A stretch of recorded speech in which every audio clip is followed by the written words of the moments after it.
Well, bear with me while I just sort of troubleshoot. Okay, finally figured it out. It didn't want to rotate to the right orientation.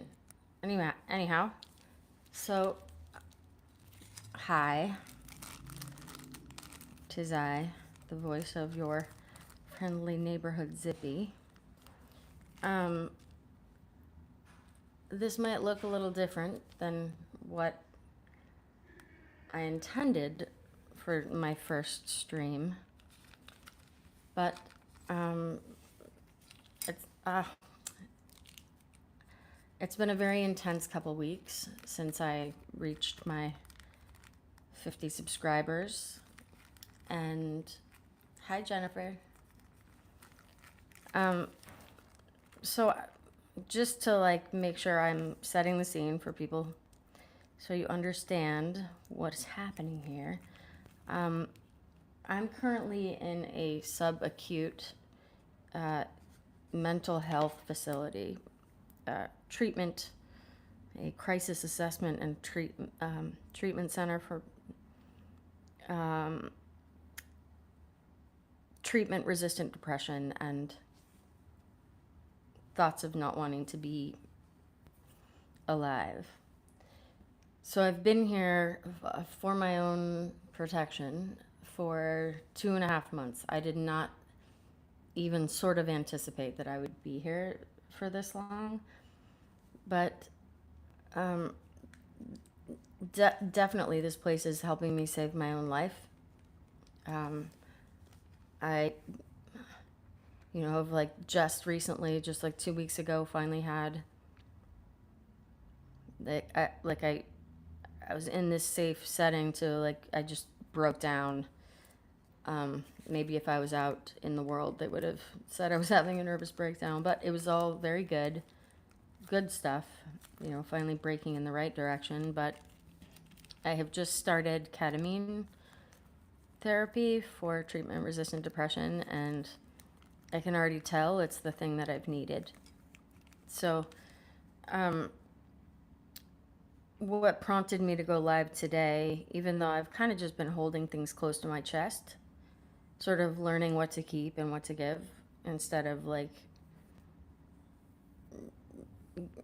being too generous with my time and attention. But today, I'm not going to say I'm, okay, how do I put this? So I just started the ketamine treatment this week. I had my first full dose on Wednesday. And I have to do it 2 times a week for the following 3 weeks. And then once a week for the following month after that. I can't drive myself. There's absolutely no way I could drive afterwards. It's high dose. But there's something that's happening here where like it's the first time it's ever happened, but like they applied for an extension for me to stay here a little longer, and the Oregon Health Plan, they like are denying that extension, and I'm just really concerned that they're like letting me loose just like a little bit too early. Like 2 weeks would give me enough time to really make sure I'm okay taking this like dissociative, very intense treatment, dissociative drug. So I'm a little bit helpless right now because even the people here who like the providers really want me to stay, they don't want to like, there's this risk if they let me leave right now, like how easily I could just slip right back to where I was before, which is what got me here, because I was way too close to testing sharp things on my wrists. I don't know how to say that in a more gentle way. Anyway, so right now I'm kind of helpless. I've talked to like our new rehab therapist, who's amazing. I just had a talk with one of the providers, and I, you know, going live was sort of me um, in this moment when it is very clear to me that I don't have control over what's happening. You know, this is something that I could do, and even though coloring is like what I intended to do on here on this live stream, I have lately been playing with air dry clay. Like actually playing like I'm a recovering perfectionist. And this stuff is just so delightful. I don't know if people have ever played with this stuff, but um, it dries really fast, or like you have a limited amount of time to mess with it before it starts to dry out and is less pliable. But I don't know, I just have fun. It's like an opportunity for me to practice not trying, which I realize sounds counterintuitive, but like I can do anything. Like it doesn't matter. Like I have no set expectation of what a thing is going to be until now when I'm actually trying to make something specific, but I've just been playing, and then like all the little things that I create are I'm delighted by, instead of looking at it thinking like, oh, I could have done that better, or I fucked that part up. With this stuff, I'm just playing. I've made a whole family of like, I call them the soft serves. I should have brought them here to show you, give you a little bit of an example of what I've been doing, and everyone else is delighted too. Anyway, what you're seeing right now is what I started working on yesterday.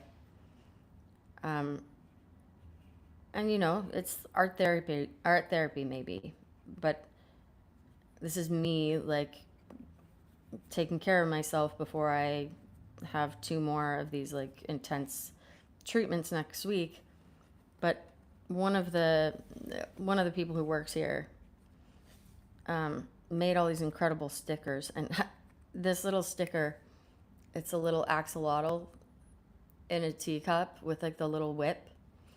And because like the things that I've made previously, I made like a little Zen garden and with like the little stacked rocks, and I've made this little like soft serve family, and they all have a little swirl on top. I saw this and I just got super excited. I was like, oh my God, that's what I'm gonna make. And I realized I had like already, I'd brought some of the clay to my room. So I just like sit here jamming out to some of my playlists on Spotify, and I'm just like, I'm playing. I don't, you know, there's very few things in my life that I've actually been able to turn off my perfectionism and my like analyzing whether this is right, or if I'm doing it right, or it could be doing it better, etc., etc. You get the point. Anyhow, I just started playing, like, you know, it turns out with axolotls, like real axolotls, they have, for anyone who doesn't know, axolotls are like the really like naturally, bizarrely adorable little like Mexican salamanders. In the wild, apparently, there's just one lake near Mexico City that these axolotls are native to, where they live. They are a popular little pet, though, it turns out. And they can live for like 15 years. Something like that. Anyhow, I've been like, why do I keep saying anyhow? I realized I was doing that. It's like my, instead of or huh or whatever, my space filler seems to be anyhow, and I digress. I suppose I gotta use something. Anyhow, you will find, if you don't already know me, I'm very circuitous and tangential, but there's always a purpose. And I usually find my way back to the point I was trying to make. If you're patient with me, stick with me. I don't even know if anyone's watching. Jennifer said hi. Anyway, look how adorable that is. I don't know. Isn't that so cute? Maybe other people don't see what I see, but I suddenly was like, wait a minute. I'm gonna make a little axolotl. So I've been learning about them, and they're a little amphibian, and they never quite reach maturity, so they don't lose their like they don't lose the characteristics they have when they're first coming out of their little egg, right? They are fascinating, but their little faces like look like they're permanently smiling, and they have these really beautiful like external gills that are like feathery. So I think maybe I was immediately attracted to the idea of trying not to try. I keep catching myself being like, oh, like being a little too serious about it. I don't, maybe serious isn't the word, but I'm, I'm a perfectionist, recovering. I'm really just like experimenting with things. So, needless to say, actually trying to make an axolotl that is true to the form of an axolotl is extremely challenging, because to make like all the little pieces, you have to be so careful, because almost immediately a piece that small like starts to dry up and then isn't workable. So like yesterday I was like keeping just like a drop of water and like just like gently tapping the water so that I could kind of like extend the workability. But my little method of trying to extend the workability of the pieces and still be able to like give them attention and not just like very hastily put them together. These are still not quite dry. This was very hard to make, P.S. I sat there for so long, because also when you set this to dry, it immediately starts to like settle and like collapse. So at some point I realized yesterday I kind of kept alternating, like putting it upside down, which then it flattened this thing. But even this was just really that was just quick. I was like, oh, I'm just gonna make this thing. But actually making the shape something close to like uniform without it being lopsided. When you try to like, of course, I started with a ball. Like everything that I make, I start like working the clay first, and I'll open a new little bag so you can see what it's like in the beginning for anyone who hasn't played with air dry clay. I hadn't, and I probably wouldn't have if I weren't here. I'm at a place called Catsy. I'm in Portland at Catsy, and I'm in my little room that one of the guys who works there calls it the palace. I call it apartment 206. It's just very funny. Where I'm sitting right now is my little couch that I made for myself out of a spare mattress topper that I just folded, like trifold. So like, I'm sitting on part of it, and I have a rug, and it's a whole vibe. Maybe I could go like this and show you. You can't really see it, but this is my little room. I put my art all over the walls. I brought all my own bedding, I tried to like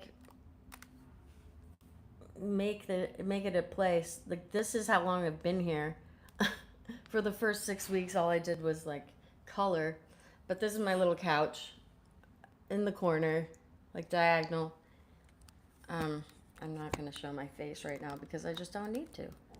I see. Jennifer, thank you for watching, by the way. It's kind of funny because I'm like, I don't mind if I'm just streaming to no one. I think I'll be able to like post it after, and people can watch if they want or not if they don't. And I'm not attached to it either way. I just realized that like giving myself something productive to do beyond just sitting here and singing my heart out with my noise canceling headphones on and messing with this little, like these experimental things that I'm doing, I thought, why not? These are tiny, delicate things. Why not just live stream this? So, you know, I've got this little space. Apparently, nobody has ever done this with their room before. But that's because they never had a zippy before. And like my mom said, when I called her a couple weeks ago, and I told her, everybody's been working so hard to keep me from going under. And everyone has a limit to their capacity. And through no fault of their own, like everybody has tried really hard. And so I told my mom, you can let go now. And I broke my mama in the best kind of way. And I said, they have me here. Like, you can let go now. She said, you've always done things a little differently, Zippy.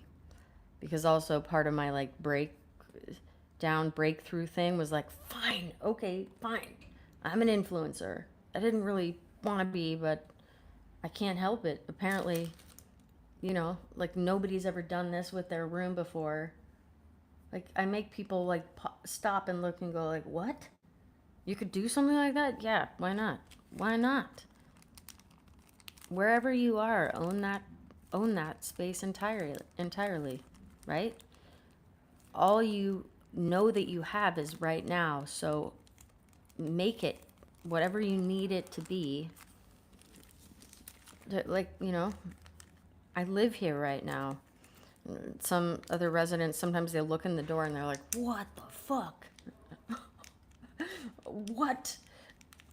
I don't know if I can swear on here. Uh-oh, I better check that. Anyway, this is, I'm not sure this is still workable. I just, like, when I tell you how hard it is to, how hard it was to try and make it, these were longer yesterday, but I was a little too hasty in trying to put them on, and they were too far up, and then when I tried to, like, take them off, I ripped off part of the little feet.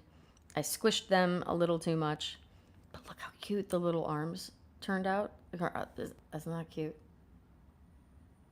Yes, I know. I'm kind of jumping all over the place, but if you're hanging out and you're sticking around for it, I appreciate you. I do. I absolutely am aware of and believe that the greatest gift we can offer each other right now in this messed up, effed up, crazy world that we're in, is to our attention and our presence, like really, like the fullness of it, not just like the, you know, being present as long as you can with all of your other like to-do lists going through your head, but really like being present with another person. That's just like the greatest gift I think we can offer. And we don't talk to each other enough about like the really, really hard stuff. I think a lot of us just like carry it in silence, and we do what we can to get through every day. You know, I think that was also part of why I told them at some point, I was about 6 weeks in. No, I guess it was about so like 3 weeks ago, like the amount of change that has happened for me in just like the last couple weeks. So I'm gonna actually, while I'm talking, I'm gonna open one of these so you can see what this stuff is like. Wait, I want to make sure I have a little bag ready, because then I'm gonna just put it away. This is the key for me. I think if you had, see, look, I'm jumping all over the place. That's what I do. If you had like little airtight Tupperware or something, that would be an amazing thing to have. I'm working with what I've got here. That's the best I can do. That's all that any of us can ever do. It's I'll put a pin in that because that's something else I want to say. Like I've just like the last couple weeks have been intense. The amount of like personal insights and epiphanies and things kind of clicking into place finally. I just turned 50 November 1st. I really sincerely didn't think I would make it this far. So I guess in a real sense, like anything beyond right now is a bonus. It's a gift. So when you first open this stuff, you see there's a lot of bubbles. And it's also a little bit wet because of the moisture. You can see like the kind of the consistency of it. Actually, this is the first time I've kind of pulled it apart like that. That's kind of cool. It looks like a whole little like galaxy in there. But when I open it, like, oh my God, I wish you guys could feel this. So anyone who really knows me more than like passively or like knows of my work, knows of me like distantly, anyone who really has spent time with me knows that I'm obsessed with soft. Like obsessed. Oh my God. Like I have sensory processing issues, not issues.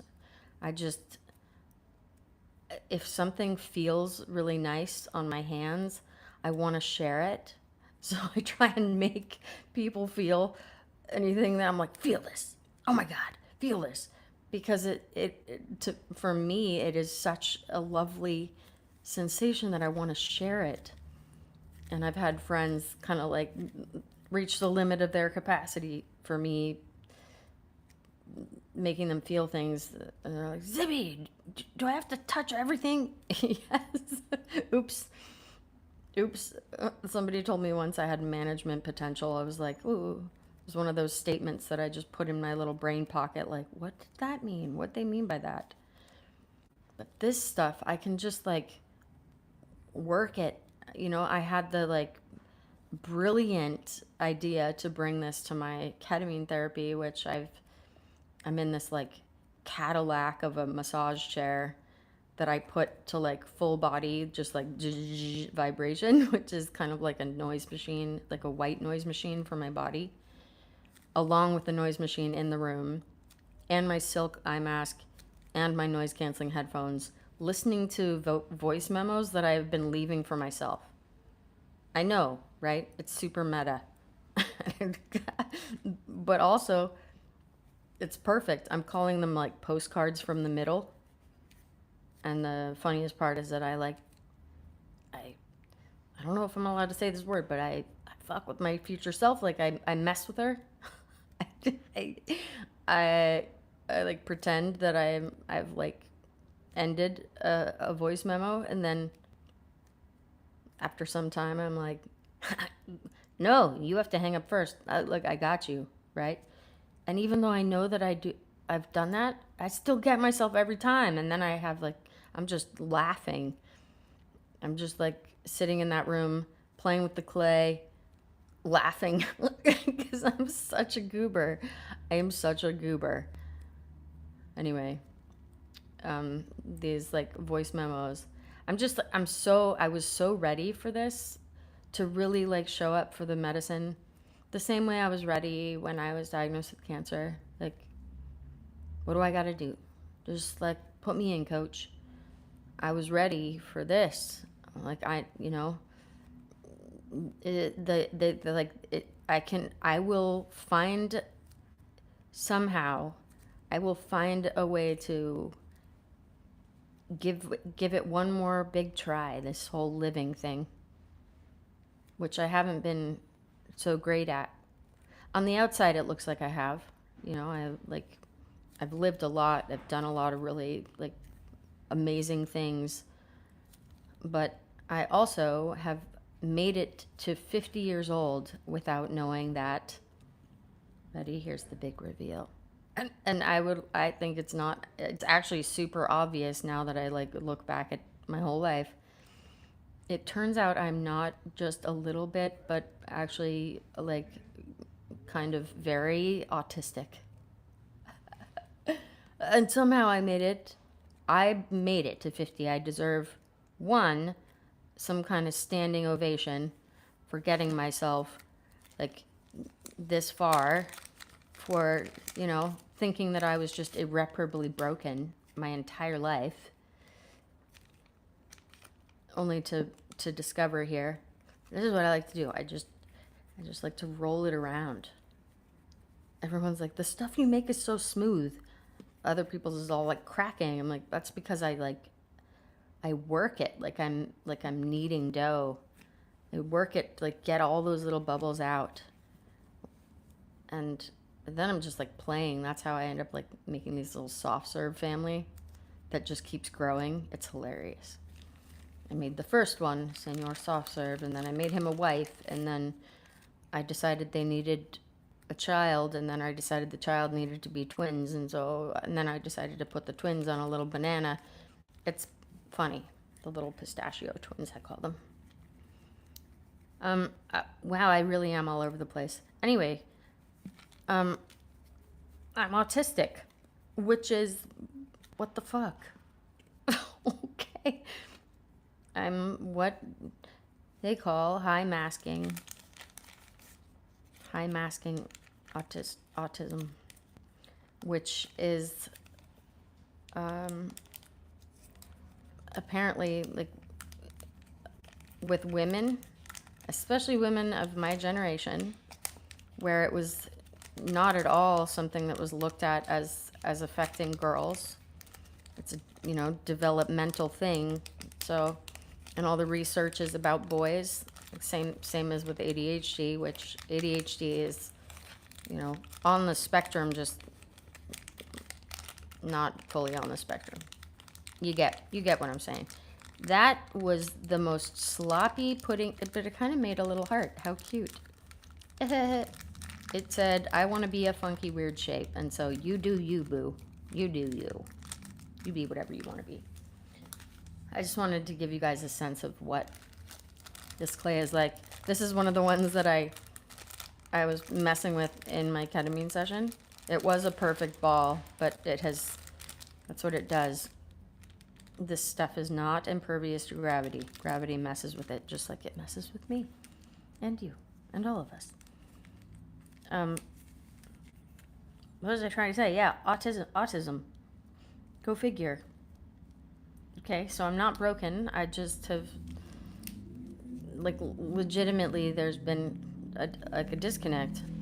Looking at myself historically, it's like I'm slowly revising my self story, or like how I feel about who I am, with this new crucial knowing. Like, this is the knowing that I needed to actually figure out how to move forward, and maybe not just be like desperately treading water, but, you know, maybe I've got a little life left in me to actually really enjoy it, to do things like this that are just for no reason other than because it delights me.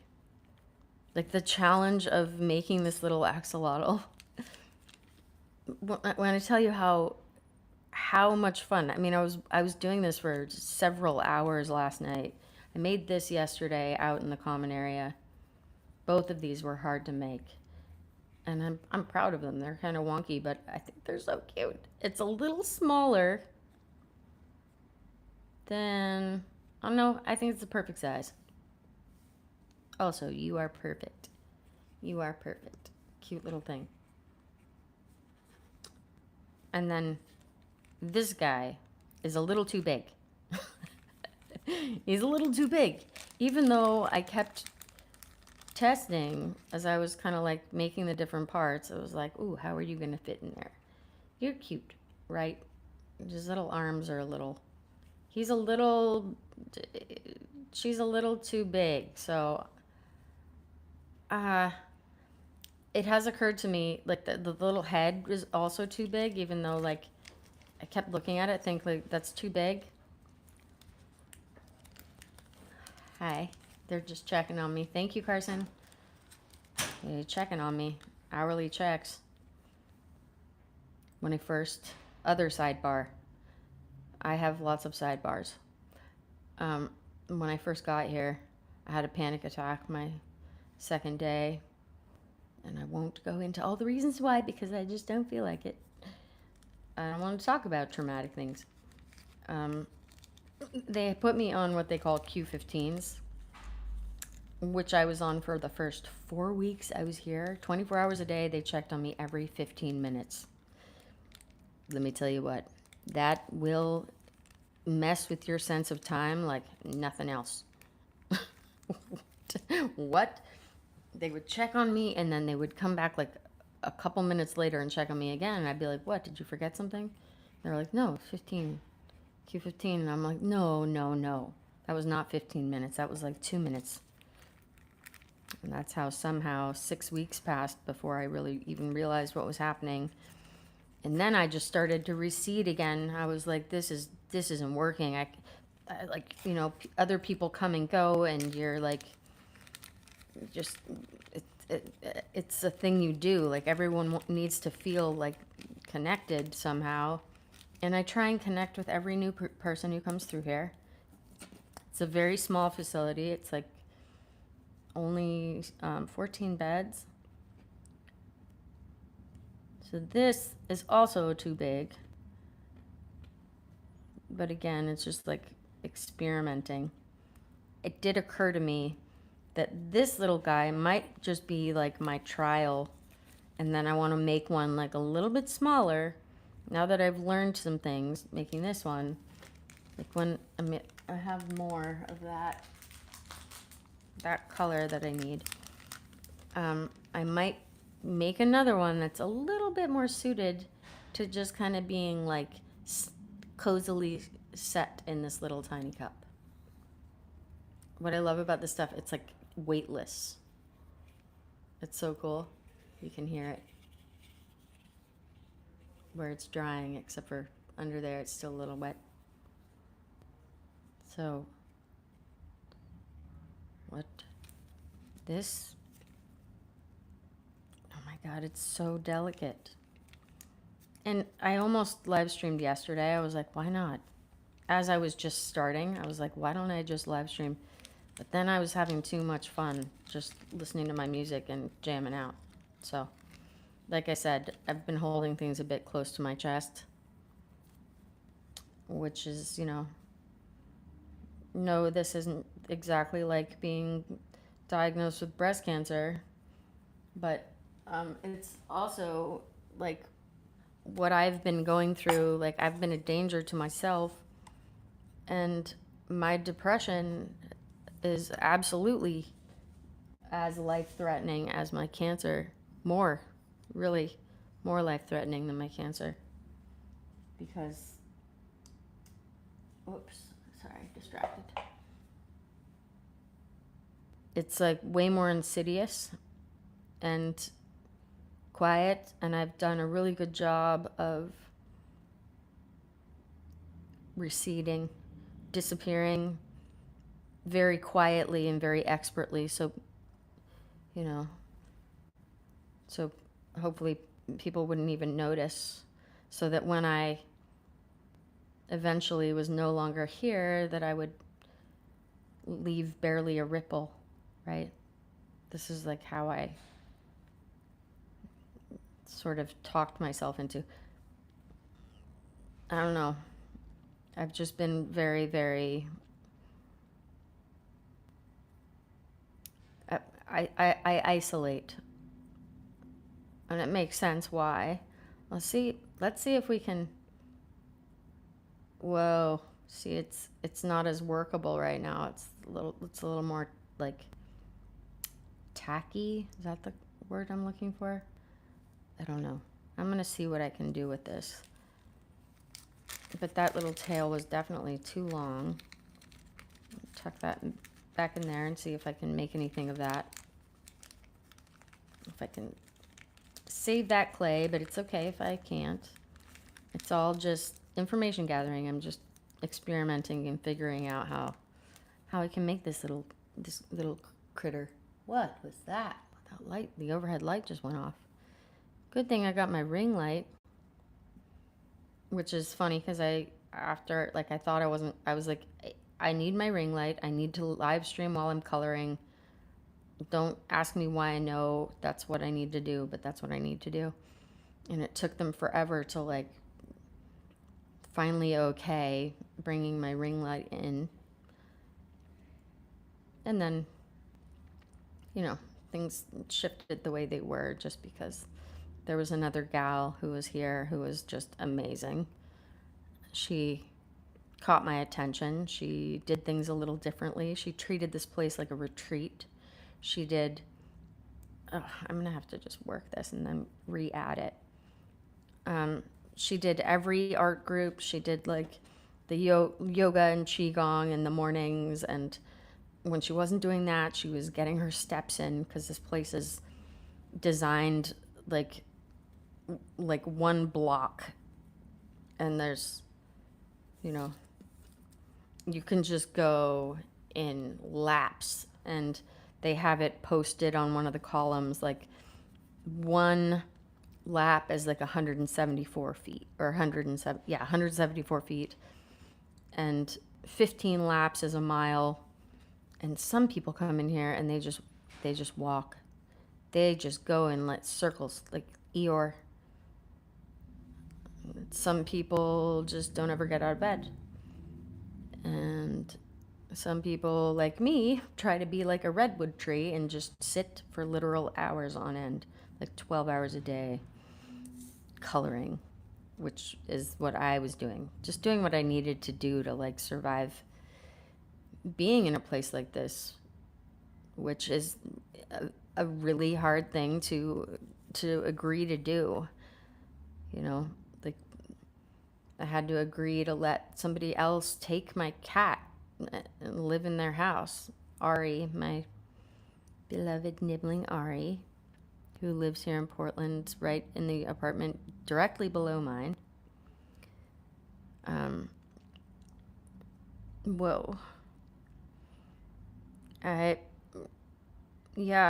This gal who came in here, I was just like, well, she's doing it differently. What is she doing that's different? And how can I like be like her? Like, I won't say her last name, but I think with the I'll give her a nickname. It's nice. So like, how can I be like Brie? How can I be like her? And at first it was a joke because we were doing like a check-in group, and it was just her and this like one of the newer employees here. I've been here longer than he has, which is funny. I was like walking by, and every time like they call us clients, I really don't like that. It feels like, I don't know, it feels weird. It insinuates that we have more agency than we do. And it sounds like it's transactional, which is just strange. I don't know about this little body. It's struggling a little bit, but that's okay. I'm going to put a little bit of water on here so it doesn't dry out. Because these little arms, I'm going to want them to like rest on the edge of the cup. And I might just remake it. I don't know. I guess we'll see. Right now, so axolotls have, look at this. How many different tangents how many branches on this tree can I keep open at the same time and keep jumping from one to another? Anyway, the axolotls have like this, it's almost like translucent. It's very, very thin, like, what is it? What would you call that? It's something that's on the top of them. It's like their little tail. This is way too big. But I was making that out of the same clay, or like just this slightly more pink. And then I decided I just wanted to like differentiate a little bit between its different parts. And so I decided to add some darker color. Uh-oh, those little hands are stuck. This is very tricky business here. Stuck. Hey, don't do it. Don't do it. Don't do it. Oh no, see? Then it's growing a tail out of its side. Oh, yeah. Put a pin in that. Remind me to explain why I didn't even realize why axolotl is such a perfect thing for me to be making right now. These little guys, like little symbols of regeneration and rebirth. They can regrow their limbs. They can regrow part of their brain. They can regrow organs. It's kind of incredible. So, get this wet too. Because this clay is what it is, I wanted to like make it really thin. So it was almost like see-through, but I don't think that's any way I would be able to actually make that happen and keep it like pliable the way I need to so that it will actually stick. So I decided to do this sort of like marbling with darker color just to give it like, to make it a little more interesting. But this is definitely too long. Go like that. Oh, yeah. So I can thank. So it was like the Be Like Brie that came out of like every client that passes by, right, when they're doing like the morning check-in group, they call it. They ask like, "Hey, Zippy, you want to come do check-in group?" And most people are like, "Nah, thanks," and they just walk on the little Eeyores, just a bunch of little Eeyores, go back to their room. And that's what I was gonna do because I was kind of giving up. I'd been here for too long already, like almost 2 months. I was like, what the F? The first ketamine clinic fell through. We had to start all over again, find a different one. It's been really hard. And then, you know, I was like passing by and they were like, "Hey, Zippy, you want to come and do this?" And you put down like your goal for the day. And I was like, I'm going to be like Brie.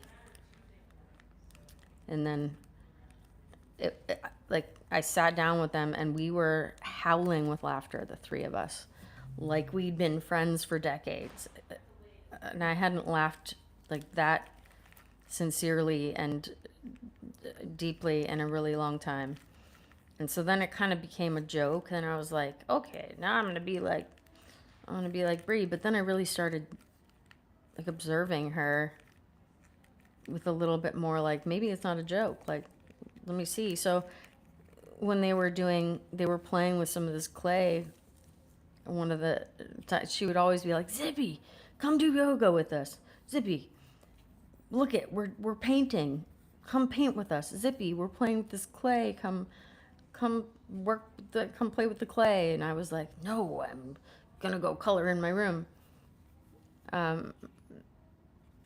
I went and sat down and just was like, shroop, and I made this little thing and then kind of walked away. I was like, "Easy, Senor Soft Serve," and it became this whole thing.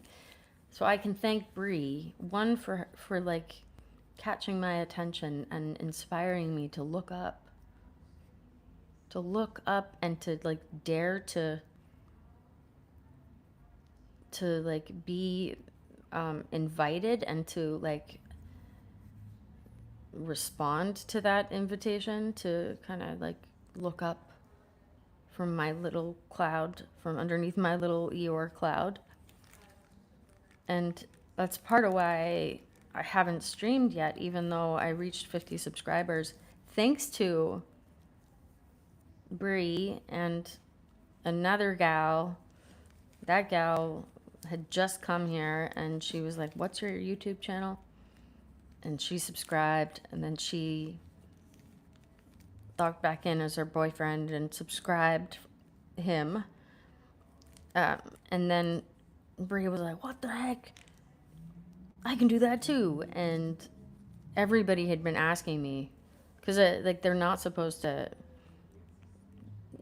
like nobody that works here could like follow. They're not even supposed to know the name of like my socials. But everybody kept saying like, hey, like, how's your streaming? Did you reach 50 subscribers yet? And whoa, these are totally a trip. What? The light just went back on. What the hell? Anyway, so when Bree had already like subscribed, but then when that other gal like subscribed on her boyfriend's account, Bree was like, wait, I can do that too. And it had just been like stalled at like 45. And I needed to get to 50 subscribers. Okay, I don't want to play with this right now. What part do I want to mess with?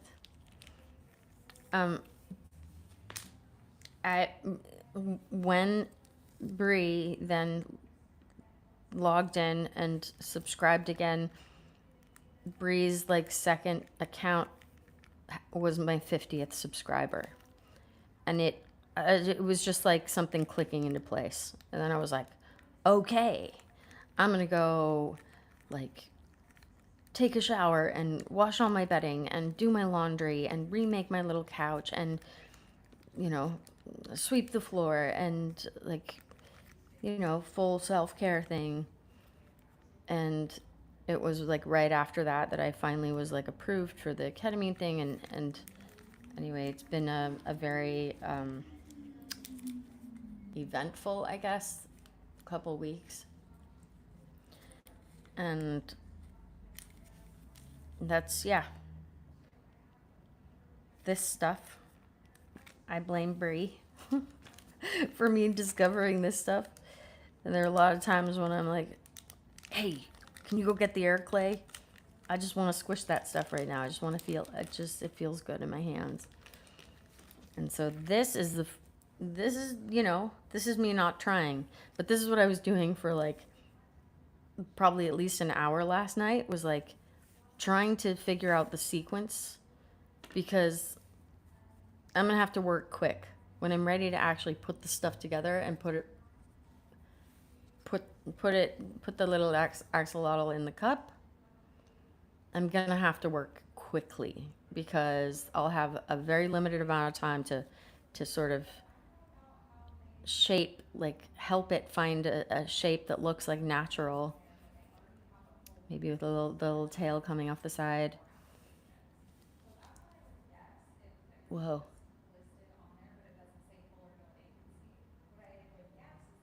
I'm just listening.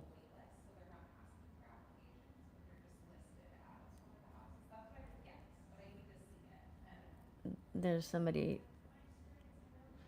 talking in the hallway. They're talking about... Okay, I don't know who they're... I don't know what's happening. Somebody else is talking about trying to be discharged from here. Look how cool that looks, though.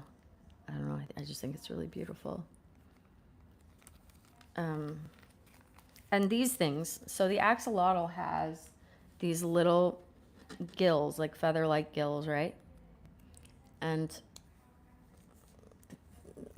it felt like it would feel like a cop-out. Like I could absolutely just, you know, make them smooth like this little guy, right? But that wouldn't be very fun. And I like a challenge, and this has definitely been a challenge. I think that head is definitely too big, and also it has like collapsed down a little bit, like they do. Like I decided to put like swirl a little bit of the green into black when I was like, oh, it was a cute little face yesterday. It's pretty cute. Whoa. Those eyes are a little too big. This whole head is a little too big. But it was just like me experimenting and figuring out like how I could do these things. This little head. There's a cute little mouth. And I deliberately, this little guy has this just one little red little spot on it, and I thought it was cute. It's like a little, like, maybe I'll call her Dolly Parton. I'll put it back there, in there, because I'm not ready yet. I'm not ready yet. I did this for like an hour. I was like, what? I would take the thing out. I would like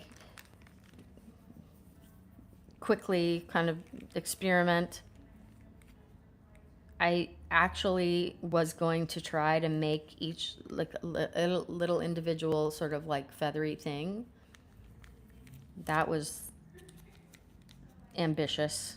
And I realized very quickly, I was like, nah, no. That's a little too granular, Zippy, and that is a little bit too difficult to stay out of the realm of trying. Kind of the point is that I really don't want to try. And then I had this little moment of inspiration. I was like, well, it's not perfect, but this tool has this serrated edge. And I thought, I don't know, let's see. So I ended up doing the same sort of like marbling, but not fully blending the colors, so that like there's that lighter color like deliberately sort of spread thin around the darker color. And then just to show you what I was doing with this, I'm gonna give it a little water because it's drying out. Like it's, you know, I almost said it's not perfect, but like perfect isn't the thing that I'm striving for here. There is no perfect because I'm I'm playing. Like, so it was a little too much water. Yeah, it's very sticky now. That's okay. So this is what I was doing.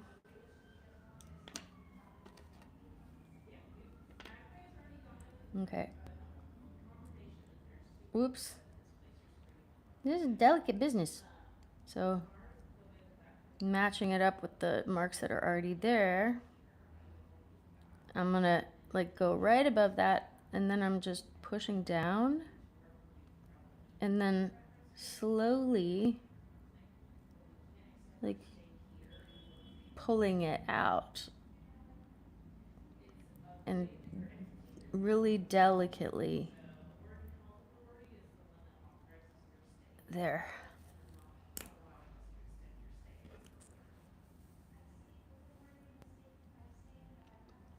That's like it's kind of a really cool effect.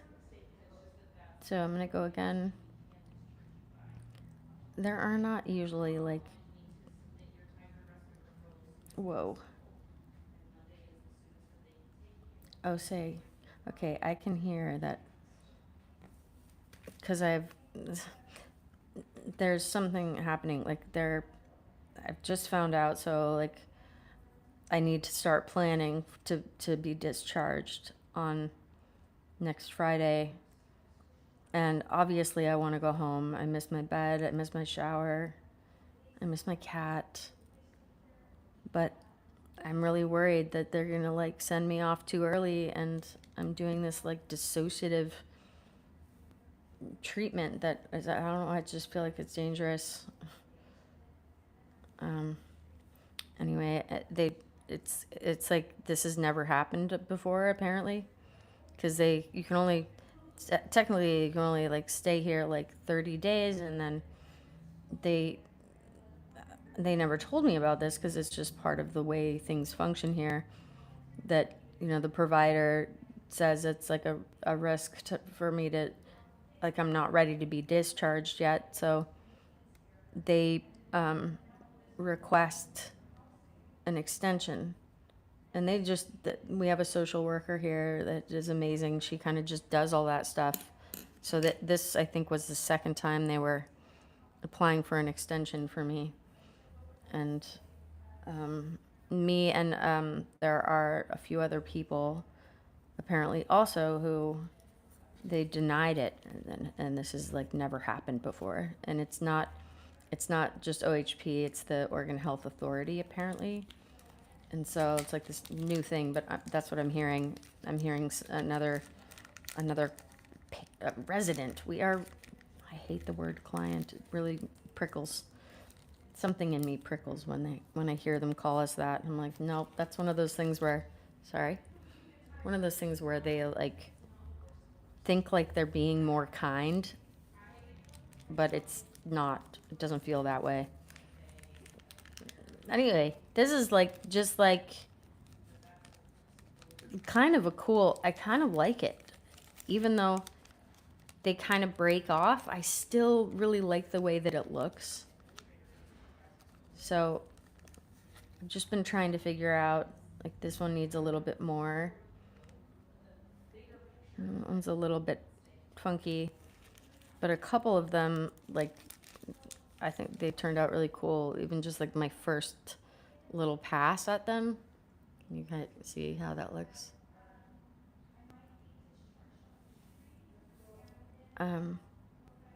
This is that one that I was just working on. So we can imagine it. These little things coming out the back of their head. Isn't that so cute? Oh, I think it's so cute.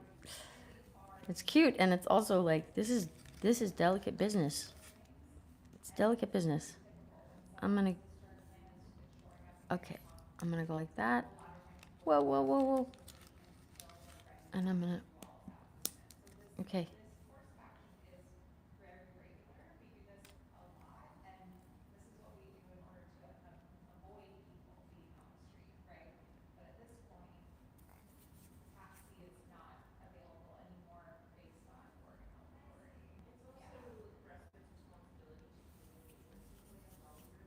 Okay.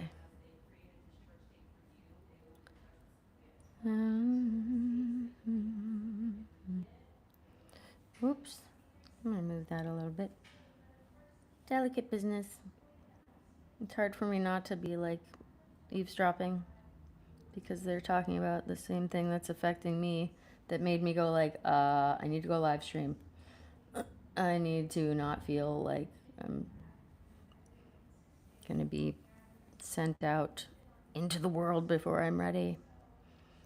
My little new wings. This new like breakthrough that I needed. Like learning how to hear myself. Oh, that is so cool. Yeah, see, like, this is clearly one of those things that the more I play with it, the more adept I would be at like getting the kind of the effect that I want. Yeah, but I really want there to be a little bit more. I need that water. Whoops. Oops. Let's see. I want a little bit more. Oops.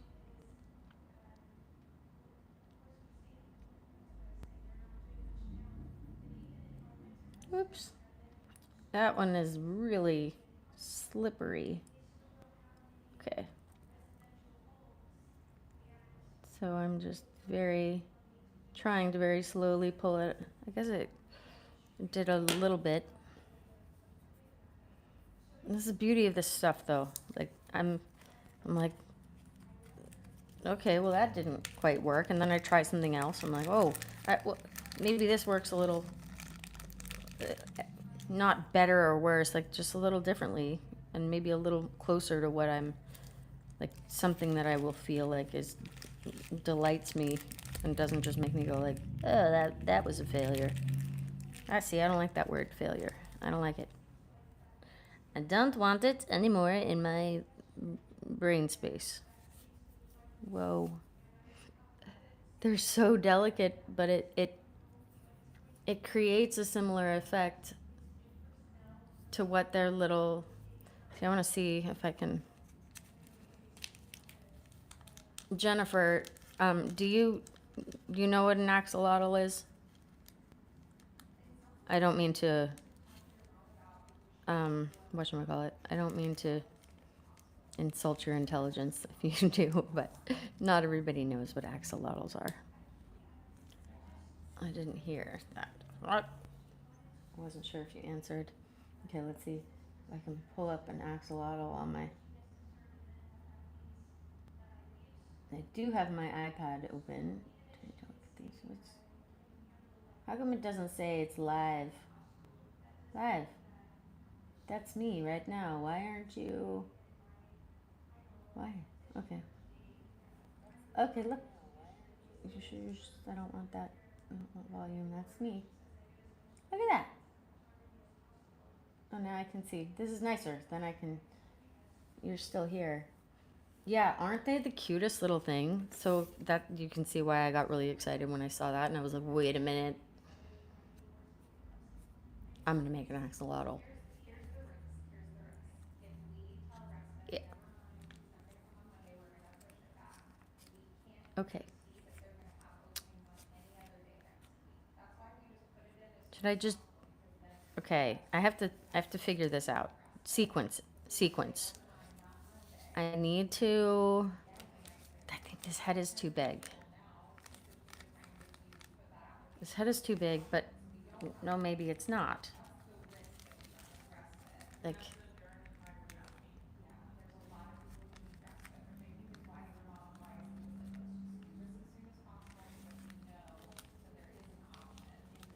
For a minute, when the little back legs were on it yesterday too, it was starting to really look very cute. Just trying to visualize how I'm gonna do it. Like I tried to make a little divot.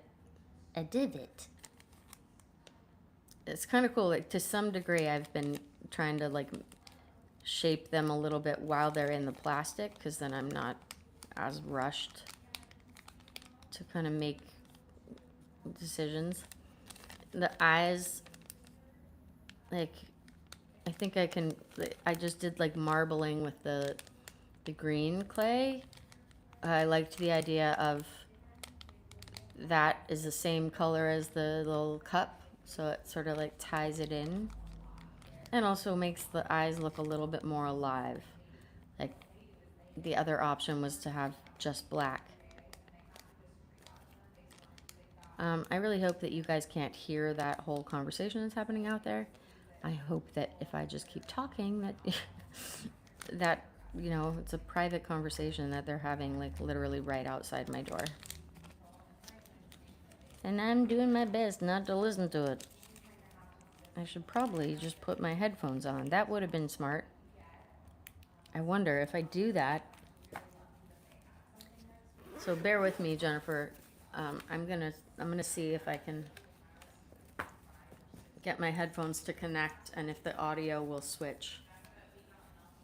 Let's hope that it will, because I'm very distracted. Very distracted by the conversation they're having. I don't want to be listening to their private conversation, but that's okay. Okay, let's see. Headphones on.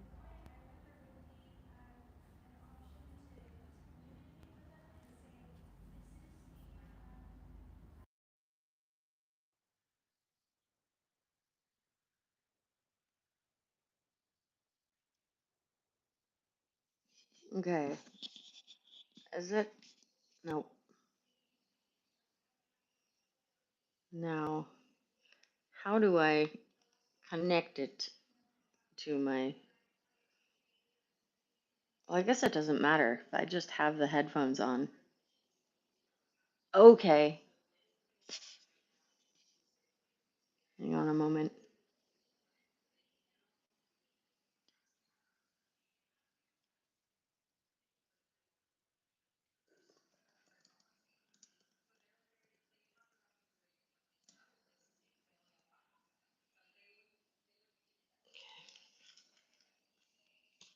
Maybe if I do this.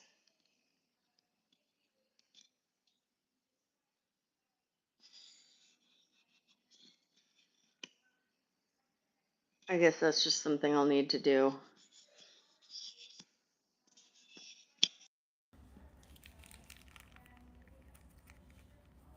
Can you hear now?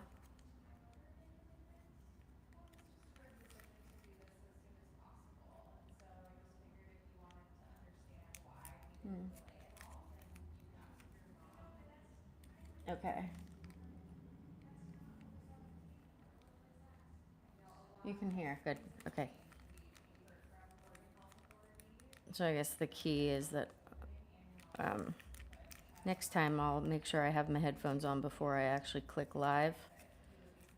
I've never done like the YouTube live, so I don't know how it all works over here.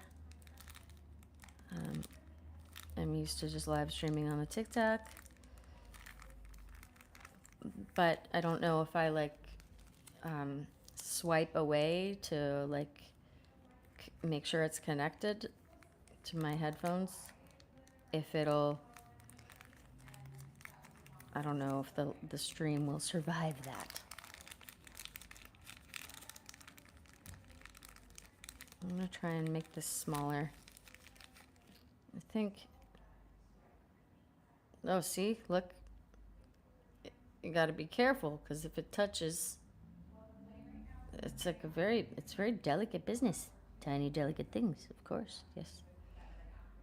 So if maybe that's just exactly what it wanted to do. It's like, stretch me, make me something different, make me into a different shape. Okay, I'll do this. Really delicate. Just like making it as thin as I can without destroying its like integrity, so it doesn't just entirely collapse. I want it to have some, what do they call it, purchase? No. I want it to like be able to stand up on its own enough. And so the thing, like the actual axolotl has like on top there's like a ridge, and also on the bottom of their back tail, the back of their tail. So I'm just gonna pull out this, just like practice, see like how I will attach them.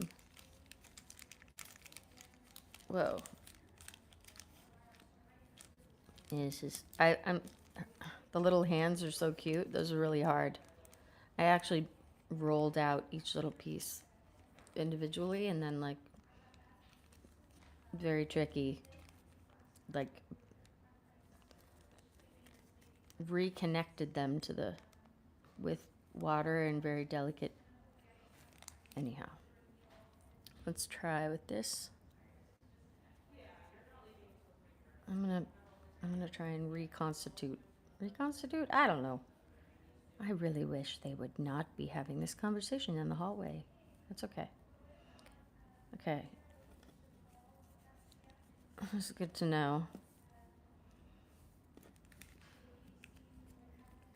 Have you ever played with air dry clay, Jennifer? You, by the way, I appreciate you. Just the two of us. Just the two of us. We can make it if we try. Just the two of us, you and I. Yep. That's how Zippy rolls. Don't sing on cue, but if you stick around long enough, you will hear me sing. I'm just grateful. You're like hanging out with me a bit, so this, my very first ever YouTube live, is not entirely unattended. So I appreciate you. Yeah. You have art therapy. Okay. Now, forgive me, Jennifer Reyes. Is that what it said? Is that your last name? Can you forgive me for not immediately having the association? Do we know each other personally in person? And if so, from where? Please remind me. If so, because I've met a lot of peoples over all those years of photographing festivals. I meet so many people. Okay. What I wanted to try and do was see how I'm gonna do this. Oh, no, that'd be too little. I was like, maybe I'll make it this tiny. The whole thing. No. Okay. That was a no. We don't know each other personally.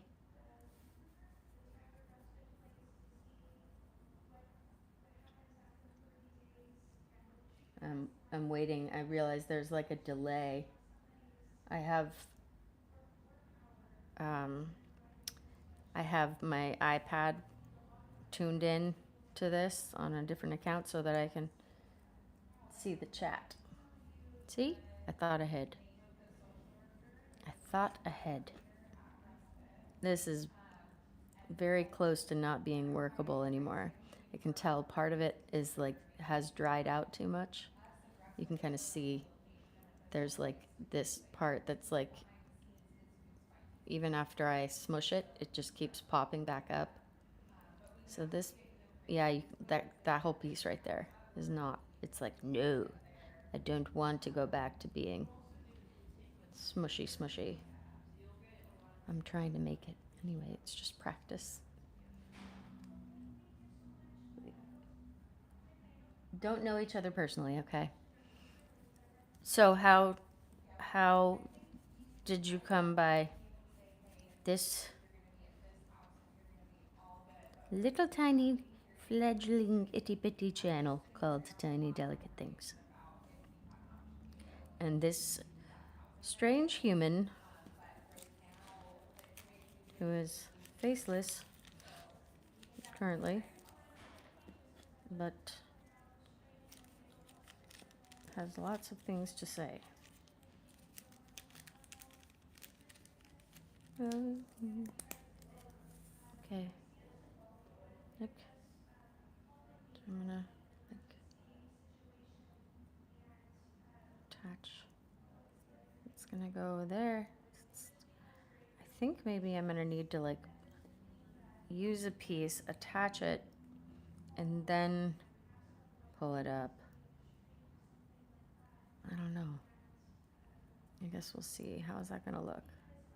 I'm gonna make this. It's gonna go like that, and then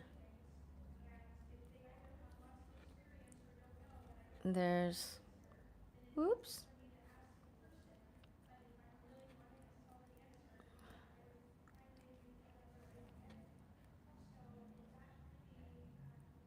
Oops.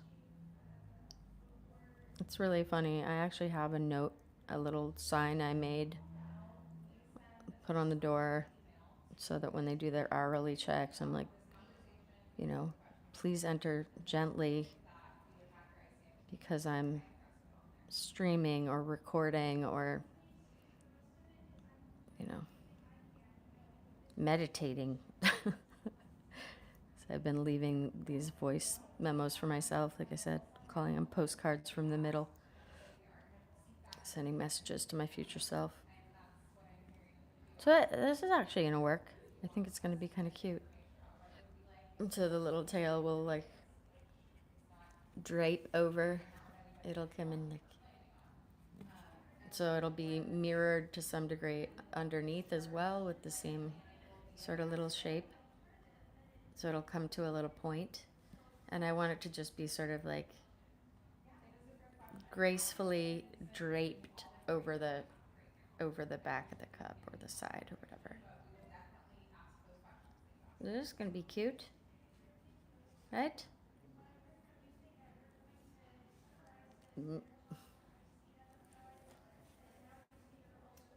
Maybe from Linktree. Oh, okay. So how are you doing today, Jennifer? What does your day hold? And how are you doing? If you feel like sharing, you know, kind of the whole point of wanting to do this is like the same thing I did with cancer, like just kind of open the lid on it, say this is what it's like to be. I'm only going to be here apparently for another week, which I'm worried about. Like I said, I feel like they're letting me, they're cutting me loose just a little bit too soon.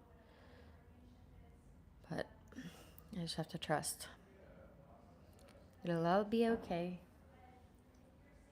You went out walking in the heat? Oh, you're good. You're tired.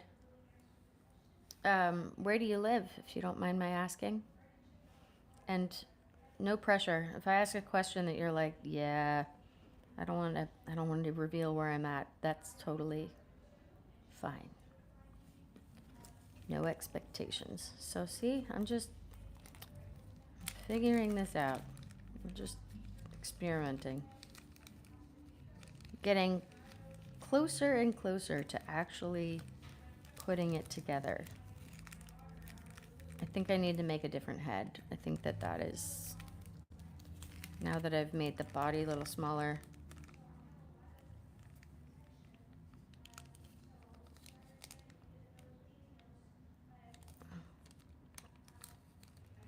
Right now I'm trying to decide if I want to like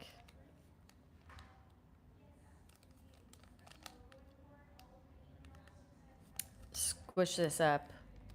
I don't think I can because I put the little eyes in there. And extricating them without totally destroying them and the thing that I'm pulling them out of is not going to be a thing I can do. So let's make a new little head. That's what we're gonna do.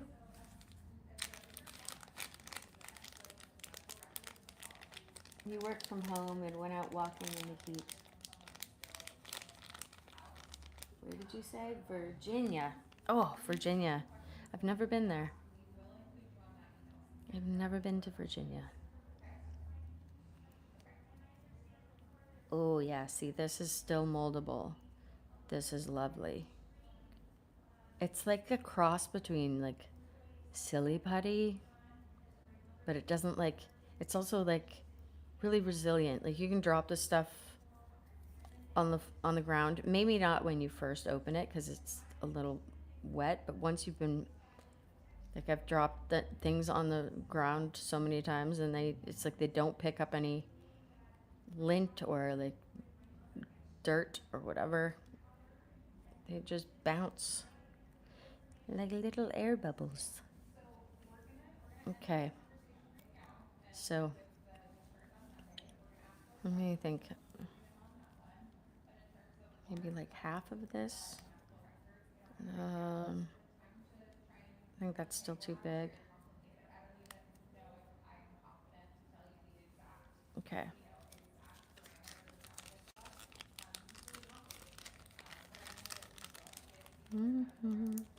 So, okay.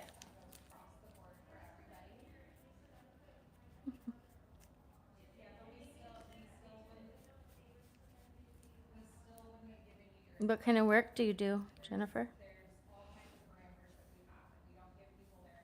Oops. This needs a. You gotta get all the like creases out.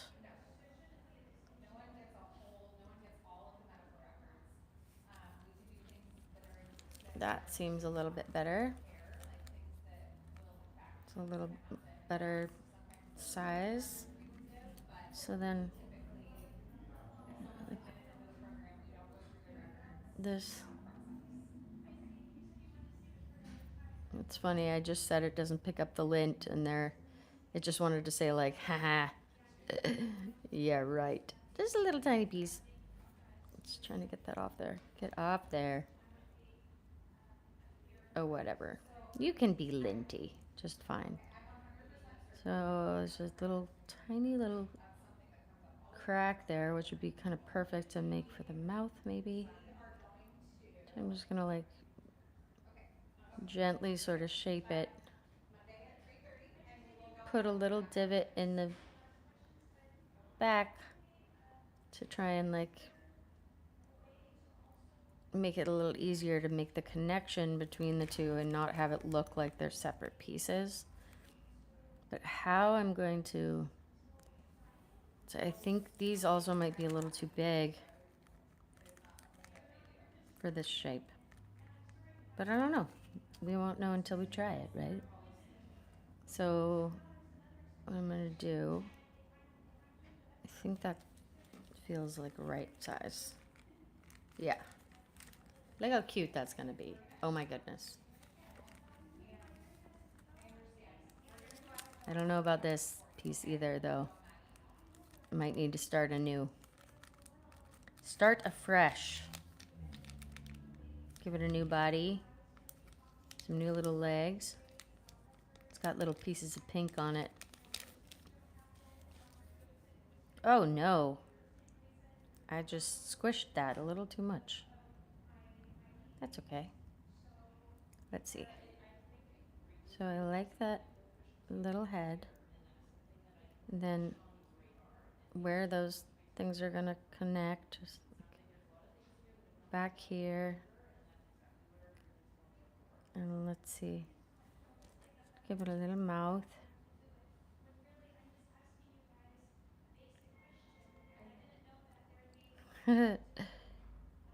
Yeah, this remind me of Fraggles. This little mouth for some reason. Fraggle Rock. I loved those guys. Red, she was my favorite.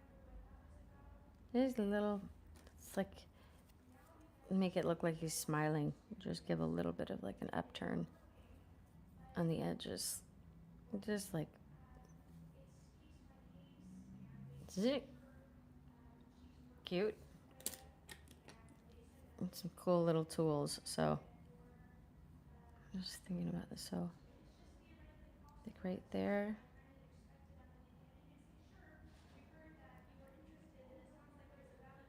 And my little eye socket. And right there.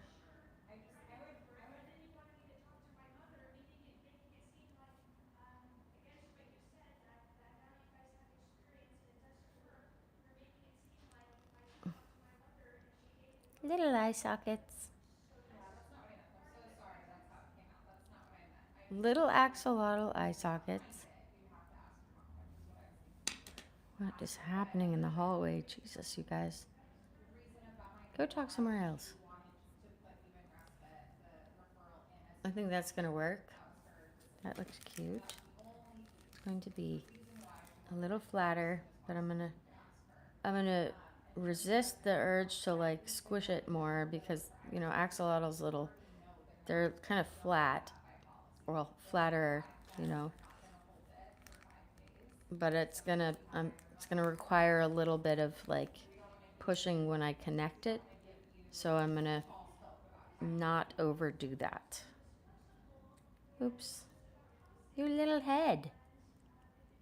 And I haven't decided. I think I should put the little whip on the top. I mean, just to honor the inspiration, I guess. Okay. I've run out of I've run out of bags. That's okay. Do this until I have figured out if I need to remake this little body situation. The arms are maybe a little too big. No. I'm gonna make it work.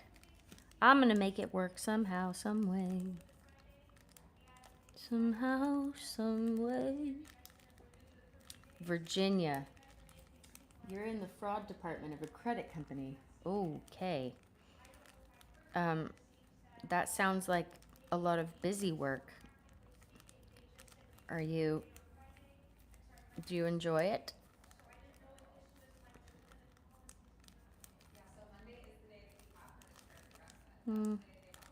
What did I do to your cute little body? It's okay. The females, apparently, they're like more rounded like this. They have like like a little more round little abdomen.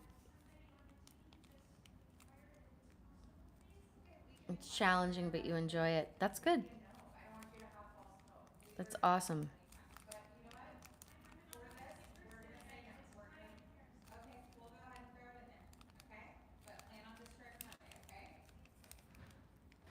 Oh. Okay. Now, this little guy, his back legs, I think that these guys are done for. I think they dried out too much. So,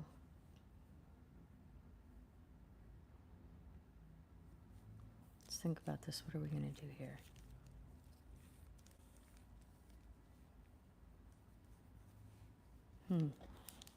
Sequences. Sequence of events. What are we going to do? Let's see. I almost feel like I have to... Okay. I have to place the body in there first before I start assembling the head. Because I have to be ready to quickly do the things and connect them. I like the challenge of trying to figure this out. It's like a puzzle. Two little legs. Maybe I can repurpose those and just make it like it's curled up in there. You know? Like it's, instead of the tail going off the side, which I realized would be cute, but it's like the clay doesn't want to, for me to put that thing on and have it still be upright to try and make it then droop. It's like it's inherently, by putting that extra piece on it, it like keeps it upright. Oops. Look at that. It picked up a little piece that it did not intend to. But they're going to forever be part of each other now. Whoa. That's cool, actually. This is so fun. This stuff. Why is it so fun? I don't know. I'm clearly enjoying it more than anybody else. Oh, like, can we pull that out? Let's do it. Pardon me.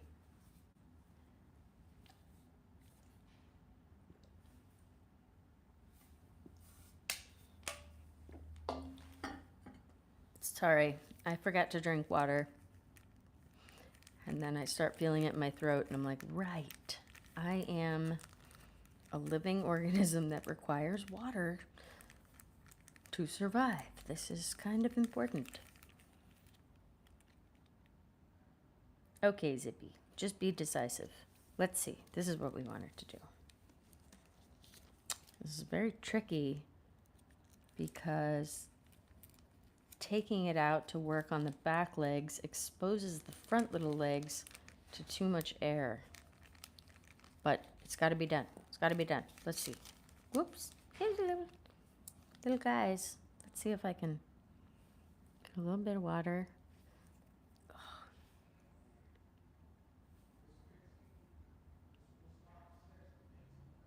I wish I had tweezers. But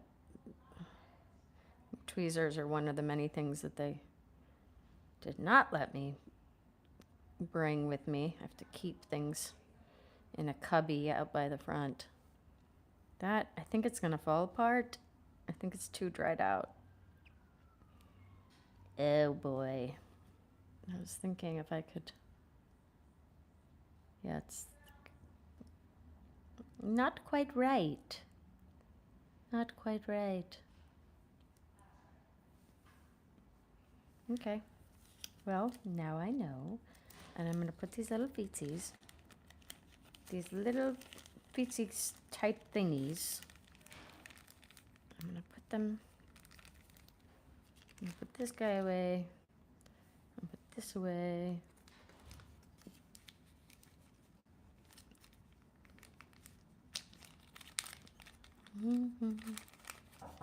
Yes? Yes? Yes? Hi. Thank you. See? They're just doing rounds, checking on me. Hourly checks. Okay. That was somebody I don't know. I haven't seen her before. Okay, I gotta get some of this other clay out.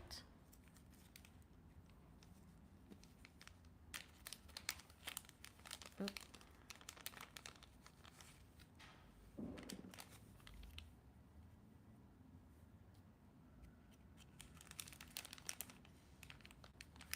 Ooh.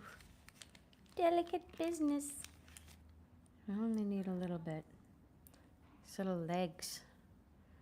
It ends up being like a pretty tiny amount of clay. Like, maybe a little more than that.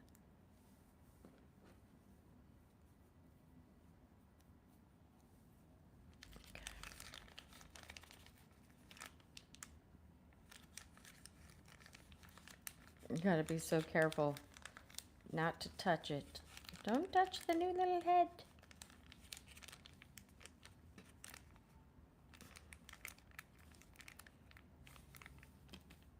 This like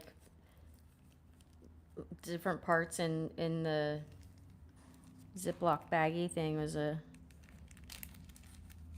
like a recent one of the last times I was playing with it. I was like, wait a minute. Instead of like rushing, I can just make all the different parts, just plan it out a little bit, make all the different parts and just keep them in the bag while I'm working on other parts, and then I can extend, and then I can be a little bit more granular in the amount of detail that I include.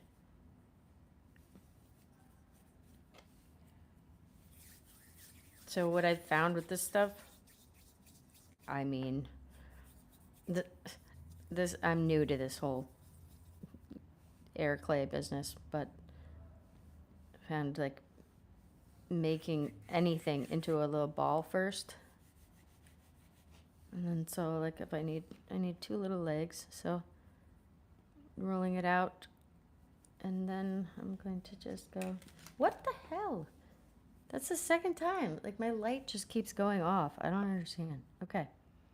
Oh, I'm just eyeing this, eyeballing it. Cutting that into two. Tucking one of them away. There's a lot of opening and closing of little Ziploc bags. That's just the way it's gotta be right now. It's just the way it is. Crinkly. Let's decide we like the crinkles. So, I'll start just like rolling it out a little bit more. Trying to match a little bit better the width of those little front legs. And then I'm gonna, instead of, I'm gonna like smash that little front part a little bit.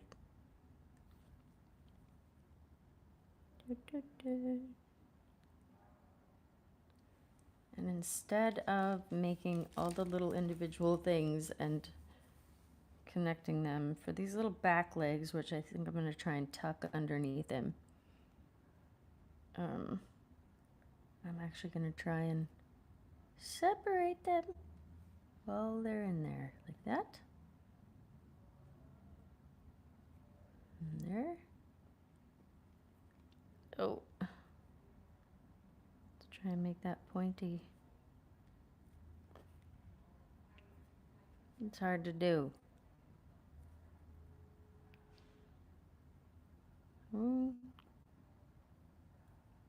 Let's give them just 4. I don't know if that's accurate, but that's okay. Perfection isn't necessary, excellence will do. Yes, that is That is my mantra. But with this stuff, it's like there, like the whole concept of perfect is just, I've tossed it out the window. F that. I don't care. I'm not striving for perfect with this stuff. I'm just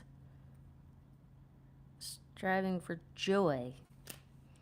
It's a new concept for me. Do you struggle with your mental health at all, Jennifer? Or are you...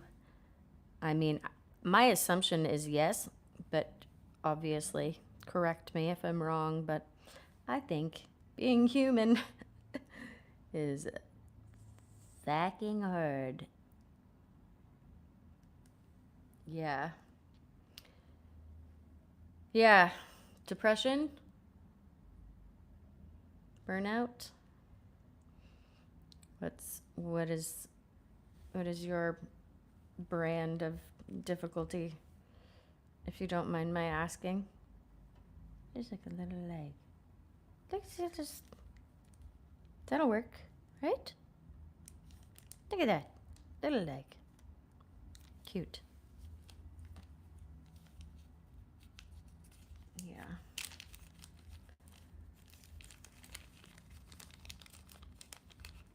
In 2022, yeah, 2022, I wrote a little like nursery rhyme for adults. It's just like about how hard it is being human.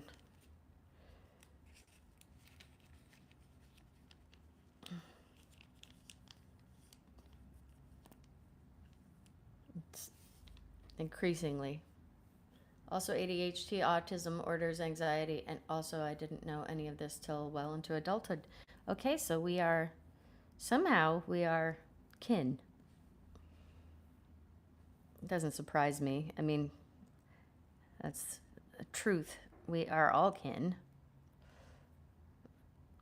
I was just thinking about it.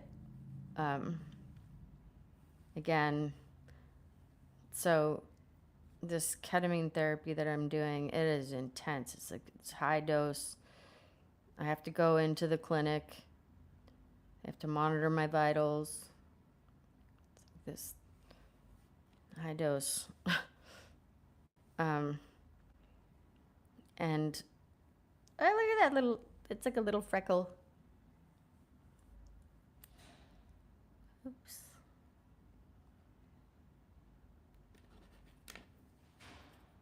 I'm like, wait a minute, this is delicate business. I gotta think.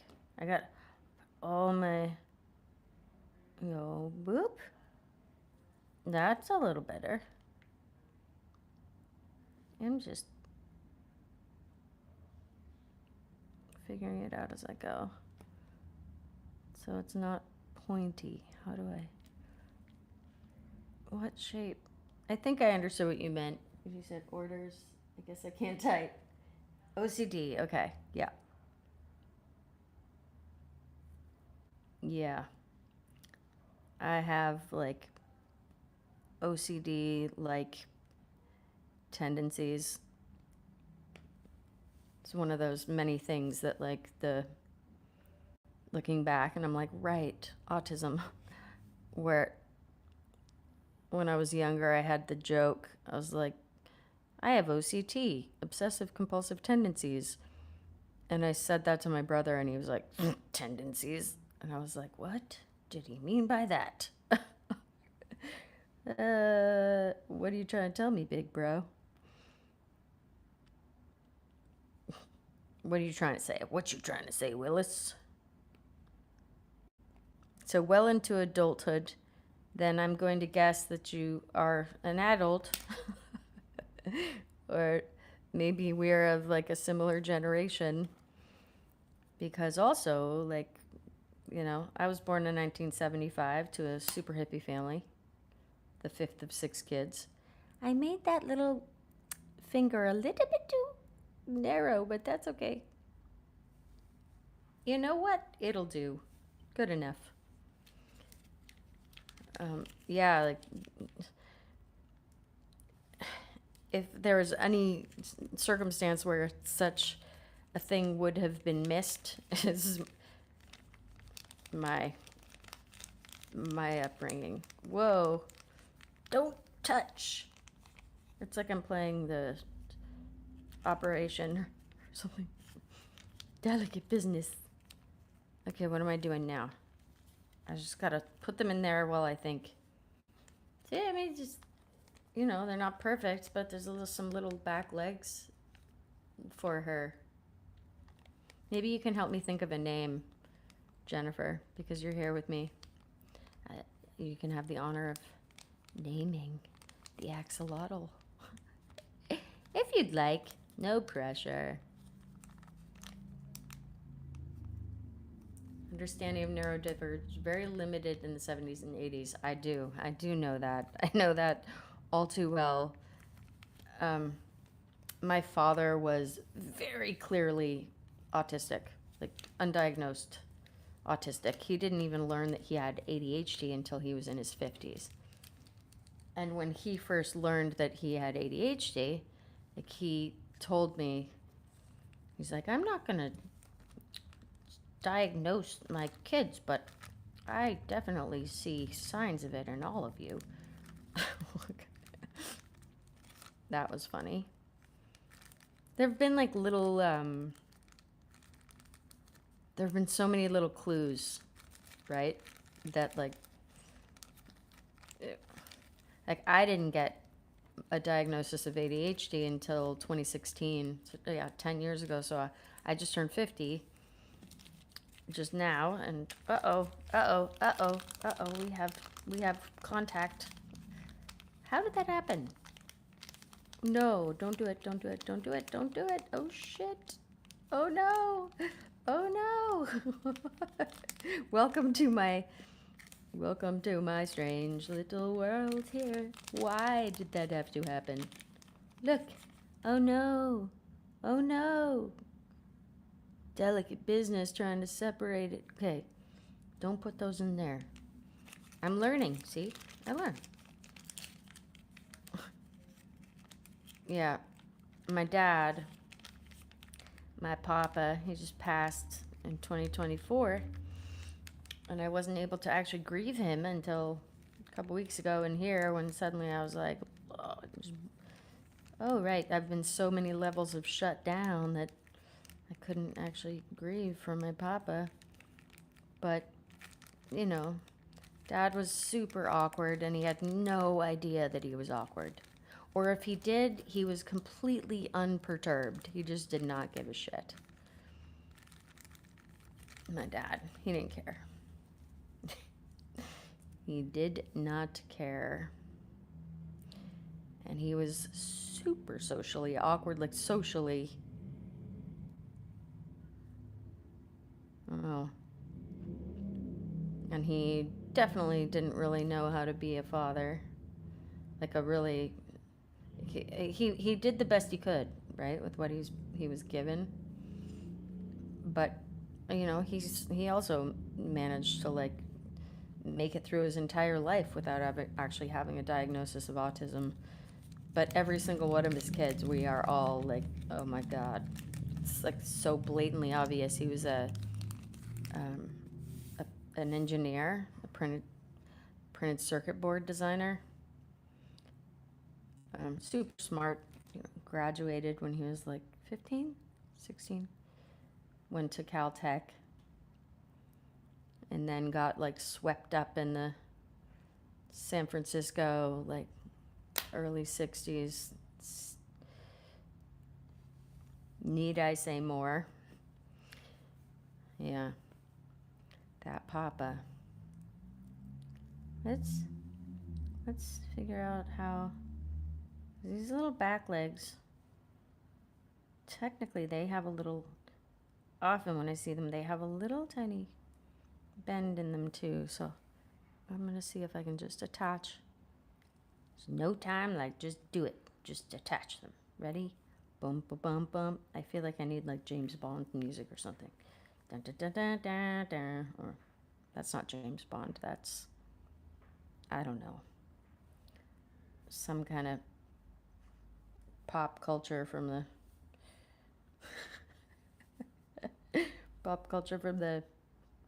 80s or something.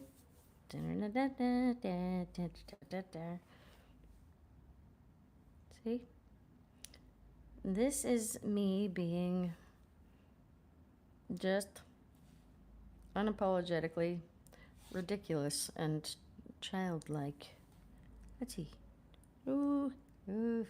I can only do it once. Gotta make sure it's on there right. Little legs.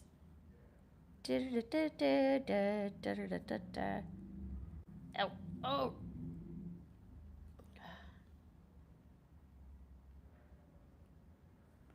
Oh, this side. Let's see. Just a little bend. Just a little bend. I just want you to have a little bend in you. Whoa. Yo.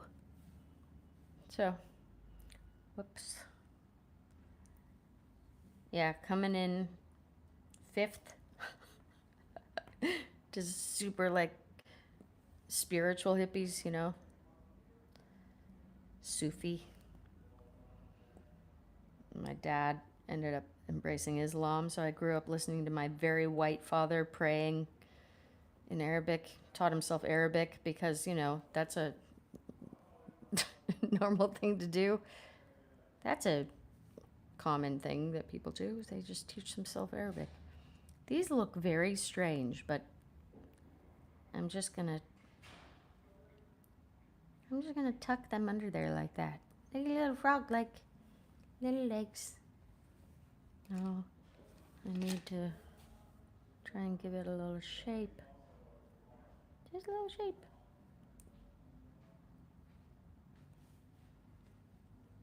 Yeah.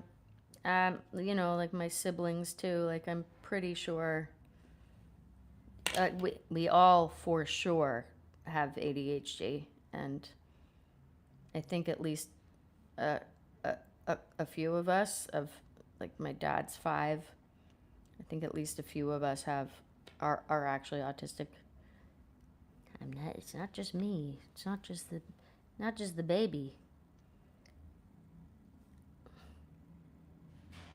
But of course, like coming in at that sequence to the super hippie family, yeah, it makes a lot of sense that I would have escaped notice. My massive temper tantrums that I threw when I was younger, which my whole family is like kind of, you know, never let me live down. Those look a little funny, but she needed some back legs, so they are what they are. Ooh, these little front ones are so cute. Well, you know, it was like having 4 older siblings constantly telling me to like calm down.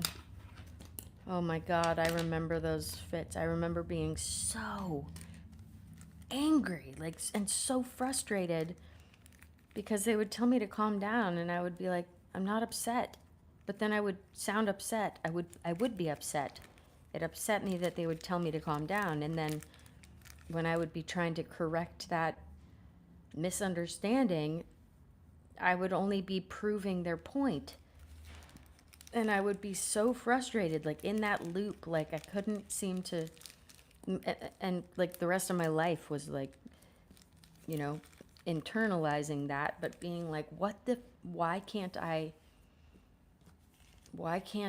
seem to like get this right and not just be like eternally misunderstood and like, you know, sort of tune me out because you just think I'm like throwing a fit or something. It's easy to understand how I thought I was broken. Okay.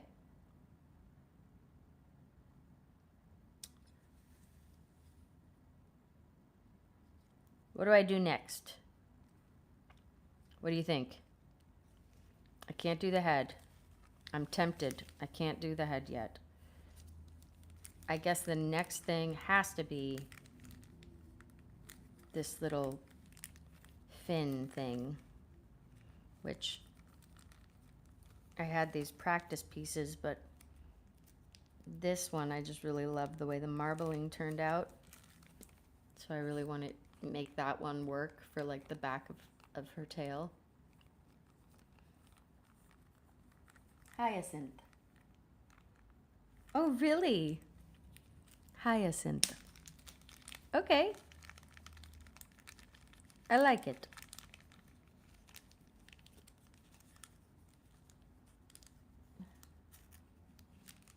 The marbling is, I think it's lovely. So let's see. This is a little tricky to get out of here because it's really thin. Whoa. And it is like just a slightly more pink. Like this is the color of the little body, and then there's this slightly more pink stuff just to give it a little bit more dimension.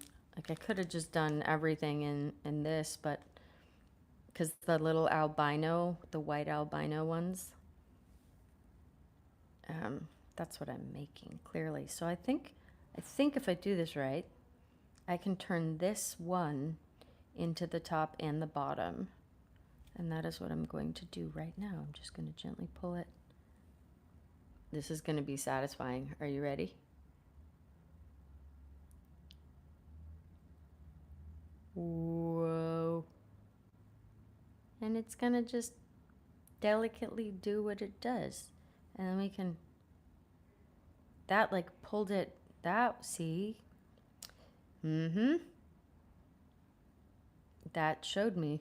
Instead of trying to like squish it thin, pulling it, stretching it will make it more uniform. Oh, that is super satisfying.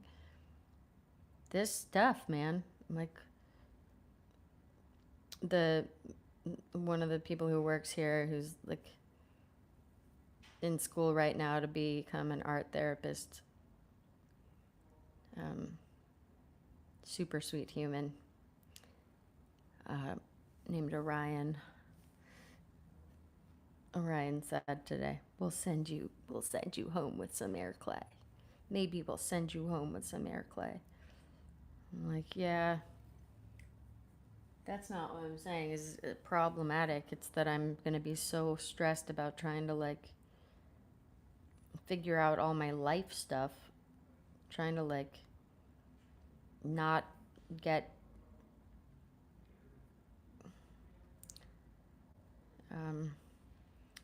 pulled back down to that place where I think that I am done. Trying to manage a life without a partner, with significant medical issues. I already had a lot of medical issues, and then I had breast cancer in 2021. And that's going to be I think that I'm put that on her little back. And then this is going to match up with that, and we'll just join it up and stretch it. We're going to do it. We're just going to do it.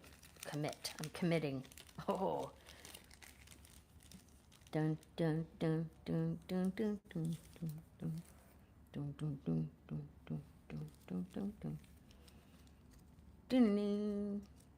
dun dun. I don't know what I'm doing. I don't know what I'm singing. I'm like, nice to meet you. I am a total goober. And I'm learning to really love that about myself. Being a goober. It's the only way to be. I'm going to give these little guys a little bit of water. I'm watering the arms. Hopefully that will keep them a little bit pliable so that I can position her in there.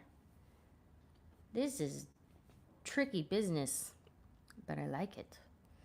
It's fun. I need the water. I only started like bringing water into the situation yesterday, actually.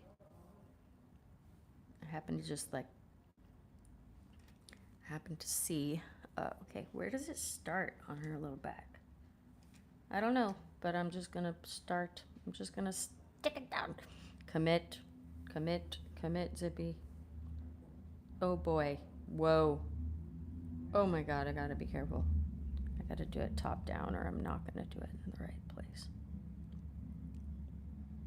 Let's do there. Oh, we did it. We have liftoff, folks. Let's pull that a little bit up. Stretch it a little bit more. And then put the one on the bottom.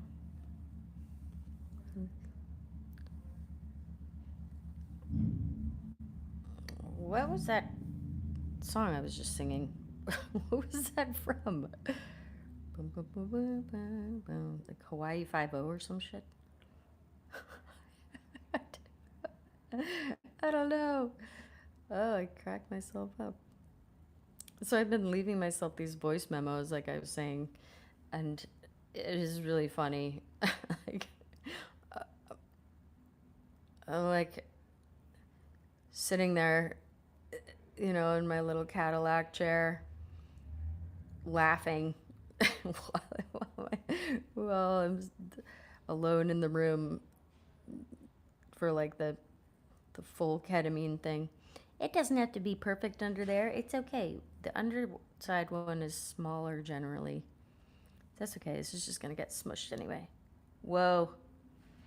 I didn't think this through. Okay. You got to join. You got to be friends right here. Trying to join it up. I'm just trying to give you a little tail, my friend. It's not a tail. It's a gills, like a back, something. I don't know what it's called. Okay, maybe let's do this. Yeah, that's gonna be better. I'm sandwiching him to like, uh-oh, don't do it. It's like a mohawk. Oh, this is cute. It's cute. Let's see.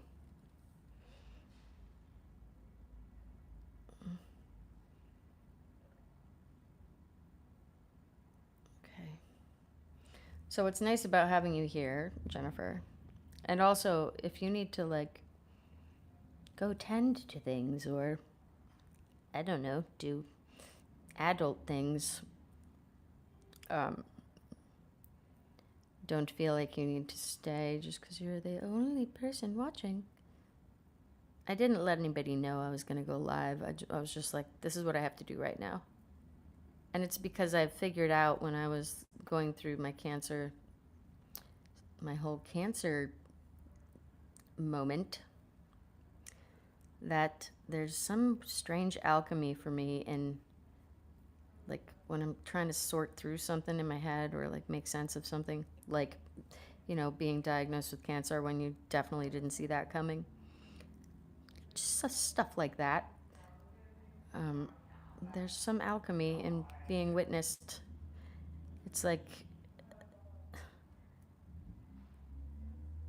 instead of me just bouncing around in like the feedback loop in my head,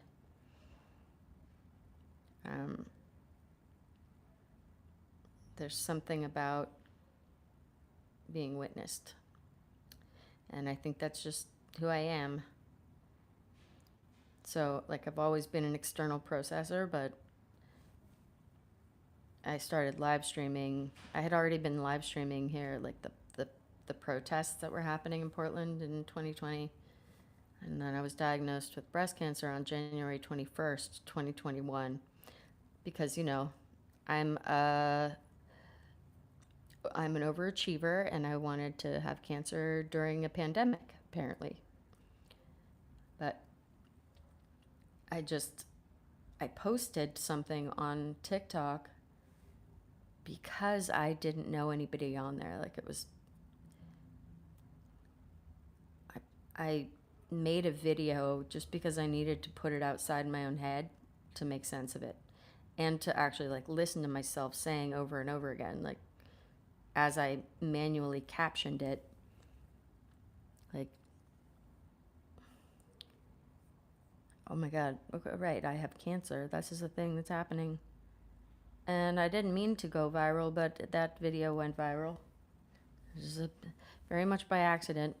I only had like 52 followers when I posted that. And, you know,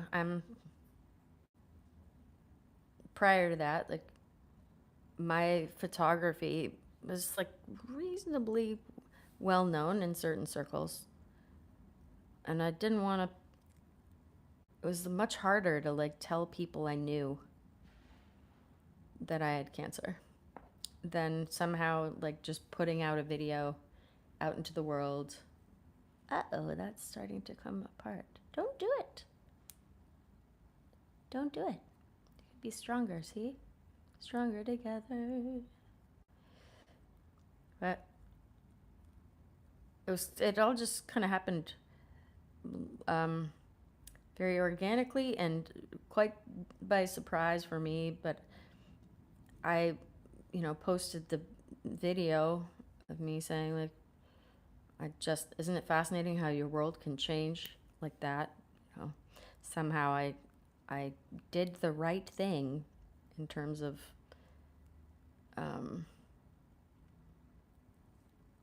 I don't know, viral content. And trust me, that really was an accident. So how is her little tail? What am I doing here? How am I doing this? Is it gonna go like that? Oh my gosh, how cute. Look. Isn't she cute? Hyacinth, hi.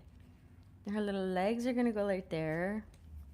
I think, oh my gosh, I think it's adorable. This is a little, I want to pull it. I want to make it a little pointier. Anyhow, story time. Do I put her in there right now? And I just have to do it. I just have to do it. Her little hands. I want to be like that. Oh man, her hands are not, they're no longer pliable. What do I do? Maybe I can make them stick. Anyway, maybe not. Maybe not. But I want her little hands to like stick right there. Whoops. Uh-oh. Gotta be careful they don't break off. Her little fingers are breaking off. Oh my gosh. Hyacinth, you're falling apart. It's okay. It's okay. We're gonna do this. We're just gonna put your little hands. Keep being like, what was I was telling you the story. Yes. Because I don't know. You can tell me if you already know. But no, you said you didn't know each other. So I'm not going to assume that you know my story. Maybe I should ask you if you would like to hear this story, because I know the story. I don't need to tell it, but it might help give a little bit of context. Okay. Now, this... Wait, you do know my story? Or you don't? Oh, whatever you want. Okay, thank you. Yeah, very generous of you. I mean, I know it's my stream, whatever. But also, you are being very gracious and Thanks to you, I'm not just like, you know, streaming to literally no one. I mean, let's be fair. I would be acting precisely as I'm acting now. I have achieved a new level of I don't give a fuck in my life. Uh-oh. Your little hands. How are we gonna make them stay like that? I'm gonna have to like glue them or something. But, oh, uh-oh. Careful. Careful. Okay, so I was diagnosed with invasive ductal carcinoma, grade 3, in my left breast. My tumor, Bertha. Yes. You must name all the things. This is how I feel about life. You must name all the things. Oh my goodness. You're gonna be very cute. What are we gonna do? Your little hand is breaking off. Hold, please. Uh-oh, we gotta perform some surgery here and just hope it works. Come on. Don't fall apart. I've committed to this. Now, I just need your cooperation. Please, little hands, don't fall apart. I'm gonna like tuck that in there. I think she broke a finger. It was bound to happen. It's okay. It's okay. Haha. What? Oh my goodness, this is gonna be so cute. She's just peeking out. Look at that. Oh, see? There's something to this like not trying business. Seriously. Anyhow, right. The story. How I like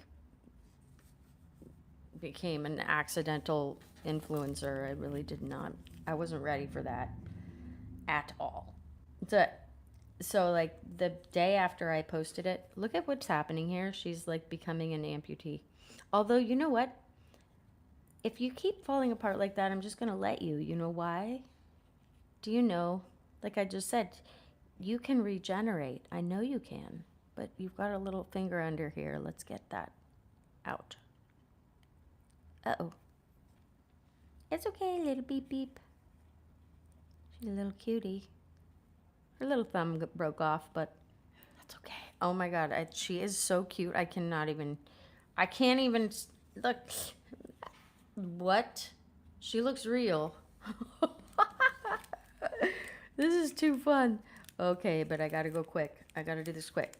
Maybe her little broken hand will be hidden by these things. And I've committed. Now I gotta do it. She's almost done. It'll be this, and then I'll give her little eyes. I'm gonna swirl a little bit of green into the black to do those eyes again. And quickly. Seriously, I hear like the Hawaii Five-0 music or something in my head. Oh, that gives away the generation I'm from. So, what was I saying? It actually helps if I'm like trying to tell a story when I'm doing these like really delicate parts, because then I just like, it's like my analytical brain gets, out of the way, and then the artist that knows how to just do the thing and doesn't have to try can just kind of play. So when I woke up the day after I posted that video, I was very confused. I was like, what the hell's actually happening? I had so many notifications, and the video had gone viral like overnight while I slept. It had done its TikTok thing, and I already had like 800 comments when I woke up, and I'd posted it like 10 o'clock at night. I was like, what is actually happening? Really? And at first I was like, okay, I'm going to sit down with my coffee and I'm going to reply to every single one of these comments. And then I very quickly realized there's zero way that that is going to happen because I could not keep up with them. They were coming in faster than like every time I would refresh, it was like, dozens more. And I was like, this is crazy. What is happening? And so the only way I could really thank people I was like, immediately I had enough followers to go live. And how am I going to do this? Wait. I had enough followers to go live, and I just did. I went live just so I could like say thank you. And then, uh-oh, you're drying up. Don't do that, my little friend. You just need a little bit more love. I didn't forget you. Well, so I went live to say thank you. And then I just kept doing that every day. I just sit on my bed, jibber jabber. And very strangely, like tens of thousands of people just wanted to listen to me jibber jabber all day. And it was just like such an incredible gift because the people who actually like really like my close friends and my family, they were too close to me. They were not able to be there to really support me. And somehow all these like strangers, they weren't strangers for long. They were there, and I'm a photographer that like, whoops. I was really good at my job. I realize that sounds arrogant, but it's definitely like it was my greatest coping mechanism being a photographer because I have this like excruciatingly granular attention for detail, and I notice everything. I think it was a survival thing that I like, part of needing to mask. Of course, I didn't know that's what I was doing as I was like studying people's behavior, being a total weirdo, like these parties in San Francisco in the 90s where I would just like find a perch and I would hide and I would just watch. I would watch because I needed to know how they behaved when I wasn't there so that I would be able to gauge what changed when I was. Because clearly I was like learning how to mask. And it never occurred to me that actually it's because I didn't inherently understand like social cues. This is all the stuff that's been like exploding in my brain over the last, couple weeks. Even though I had like basically accepted the self-diagnosis, I didn't really. Like I needed confirmation that that's actually part of what's happening with me. And like I've been saying, it's the knowing that I needed. These are a little big, so how am I going to do this? We're going to put them together first. That's the only way. That's what we're going to do. I'm just rolling with it. Got a little water. So, my little community over there on TikTok became incredible. We called it the Nest. My nesters. Oh my God, I have the best. They are the best.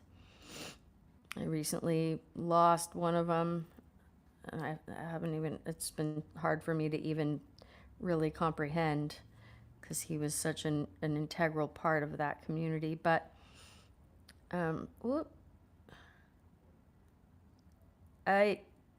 in the 7 months following my diagnosis, while I went through chemo and all the cancer stuff.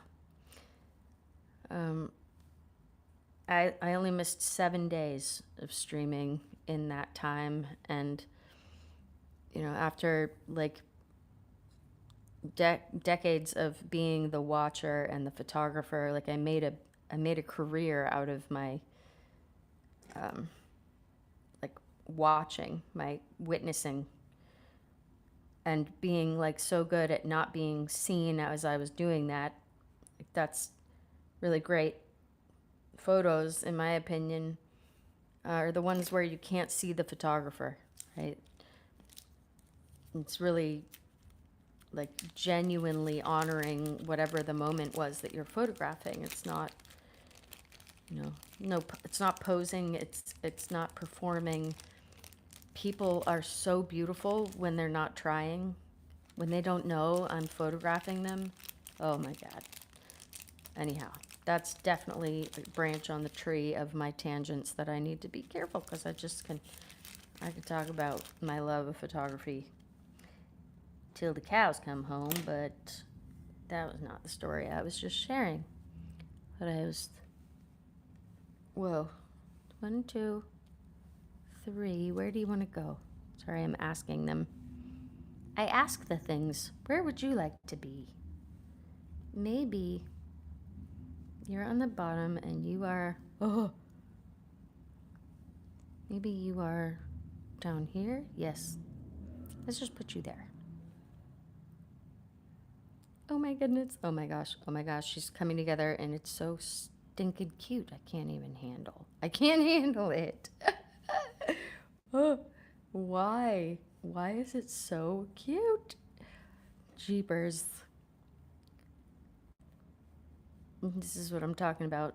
I'm delighted when you're not trying, when you're just like, cool, whatever. I'm gonna do whatever. I think, look, maybe I'll do that thing. Just do it and see. That's what I am learning here. So you're gonna go like that. Maybe you're a little bit, you need to be stretched a little bit. You're kind of small. We're gonna go like this. And like this. So stinking cute. Okay. Right. So I started live streaming over there, and I just kept doing it. And over the course of that 7 months, I just like I didn't realize it was what I was doing at the time, but I was learning how to unmask. And like, I was learning how to be seen, the one who had always been the one who sees, who everyone like just would trust. I would always show up with my camera at, like all the different events would always be well documented because Zippy would always bring her camera, right? But over that course of my intensive treatment, I learned how to be seen and how to like really be seen and really be known. And somewhere along the way, I started being able to like access my writer's voice in real time. Whoops, she's got a little pink on her cheek. That's kind of cute. It's like a little rosy cheek. You see that? It's because this pink clay is a little bit, it sheds its dye. What do we think about that? I like it, but there we go. Let's give you a little bit more. Oh my goodness. Can you, like, I recognize that's a little bit intense, but she's cute, right? I kind of like how big they are. She don't care. She is just like excited and happy. She's got Her gills are beautiful. Okay. Oh my goodness. She needs eyes. I gotta do this quick. Wait, let me get...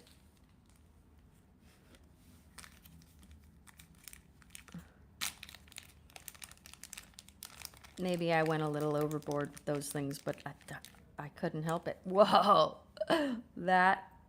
What? That was funny. That felt like I was ripping... It didn't actually feel like it. It looked like I was ripping like pantyhose or something. Got this little black. I got a tiny itty bit, a little bit of the green just to tie in. Just to tie it in. And what can we do about those little fingers? I suppose they just are what they are, right? So I have an idea. I'm gonna do like this. Ooh, ooh, oops. Let's close that up.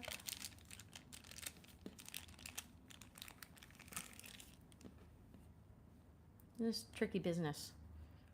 So when I was jumping ahead, so I'm in remission technically now, which is cool. I haven't hit the 5-year mark yet. I'm just kind of, you're not really in the clear, so to speak. And it's, the guilt I feel for being, for having SI, for being suicidal. I feel like I can't even say it. I don't know what the guidelines are here, and I really don't want to like get bananaed before I even really get started. That would suck. But look how oh my god, little tiny little ball. The thing is so cute. I'm gonna cut that in half. Whoa. And then I'm gonna just make a little crescent-ish shape. A little like crescent shape-ish. Something. It's pretty hard to shape them when they're that little. So now this guy, I'm going to make a little, roll it out, and then cut it in half. Oh, I think these are still too big for her eyes, if they are.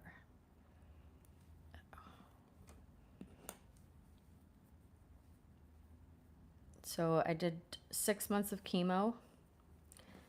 Initially, it was only supposed to be like 3 or 4 rounds. That was what I was told by my amazing surgical oncologist. Right, when I was first diagnosed, it was just like suddenly I had this full-time job and I had so many different appointments, and whoa, the whole cancer country is bizarre, and you don't know you're going there until suddenly you're like boarding the plane and you're like, what? I didn't know I was going to cancer country, but here we go. It is the weirdest thing. Just suddenly, like things become very quiet. I was diagnosed like right after January 7th, right? January 6th, sorry. So like the world was like, things were crazy. They're crazy now. They've always been crazy, but they were like extra crazy here in the US of A. And like on inauguration day, I was getting my smash and jab, as I called it fondly, because my breast was also full of microcalcifications that were DCIS, or ductal carcinoma in situ. So like they consider that basically like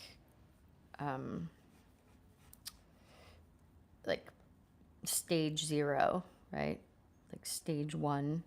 See what I'm trying to do? Like I just put make sure those are the same size. I put these little bits of green and I'm just gonna stick them on there and then roll them around a little bit. And uh, and we'll see what we got. Did you see how fun this is? I also sidebar, see, that's what I do, sidebars. But if you're autistic too, you probably can follow my divergent brain. At least that's like what I've found. There's a great podcast called Divergent Conversations. If you don't know about it, I think it's great. Actually, Megan Anna Neff, she works in the mental health field, and she is also here in Portland. It's a podcast with her and another guy, this guy who both of them were late diagnosed autistic and ADHD, because when we have both of them, it's extra. And I think like they don't plan it out with their, like they maybe choose a subject and then they just let the conversation go wherever it's going to go. And I cried a lot when I first started listening to that podcast, because as she was talking about her experience, I was like, oh my God. I think it's maybe not just a maybe that I'm autistic. I'm pretty sure I am. Yeah, it is so good. I mean, I don't know. I haven't listened in a while, I admit, but I've kind of had a lot of other things going on. But I got a lot out of that podcast that like really helped me as I was kind of trying to make sense of what I was increasingly believing was that like I was autistic. But nevertheless, like I have been really good at kind of somehow creating the medicine that I needed just to get through. I think that comes from being a high masking somebody who's high masking. I'm scrappy. I've had to be, and I'm pretty sure that I've earned several high maskers degrees at this point, and I do think that's funny. I think that joke is funny, but because it's true, and I kind of want to like design some high maskers degrees and like send them out to people who've earned them. Life has lectured us, right? That's how I feel about that. Okay, it's a little too much of the green. See, I'm trying too hard. I got to do this. I got to commit. This one's cool. It's just got like this little ribbon of green in there. So I'm gonna need to make these little holes a little bigger. Uh-oh. Oh no.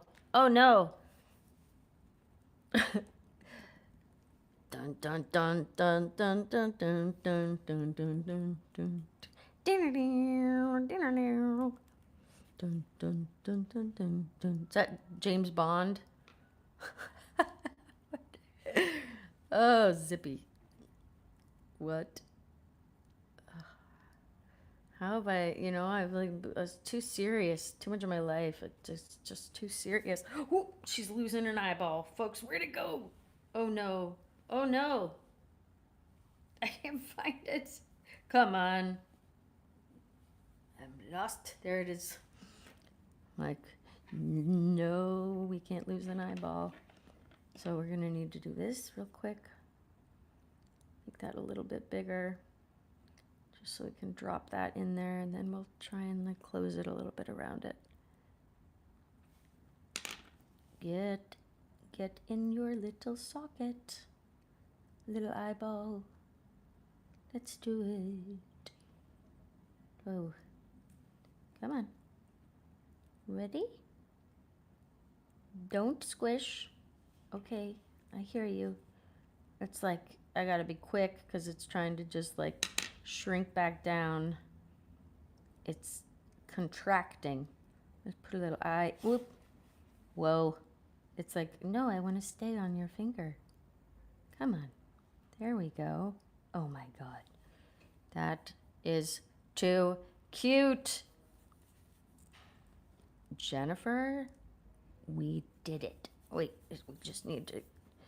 I gotta hurry up. That eye is very green. Oh no. Seriously, where's the James Bond music? Dun, dun, dun, dun, dun, dun. So, anyway, I have like a lot of followers on TikTok, and I was really excited to actually like be anonymous. I wanted to be anonymous over here until I figured out that I had to have 50 subscribers before I could go live, and then I was like, wah wah, I'm gonna have to like let people know that I'm doing this thing, and I would like, oh no, that little eye is a little unhappy, and it got a little of the black on this. See, I'm learning lessons here. Like I'm learning not to touch the black clay and then touch this clay. And I think what I'm going to want to do, because she needs a little bit more of a smile. That little eye is sticking out a little too much. I think she's adorable though. Like, what? Really? One eye looks a little cloudy. That's okay. That's okay. You're still beautiful. Oh my gosh. This technique of using a little bit of water, I gotta be super careful next time. But that's okay. We're just learning, right? It's the first time I've made or tried, endeavored to not try, but also to make a little axolotl. So I think she's cute. She's a little more tucked down in there than I imagined she would be, but that's okay. Her little, maybe I can tilt her head a little bit. That's better. That's better. But I want to make sure that doesn't fall off. She's just got like a beautiful headdress going on. Oh my gosh. This is delicate business, man. I feel like I'm a little bit like bull in a china shop kind of deal. This, ooh. See, I just don't want her to look dirty. Because she's just brand new. She's not ready to be dirty yet.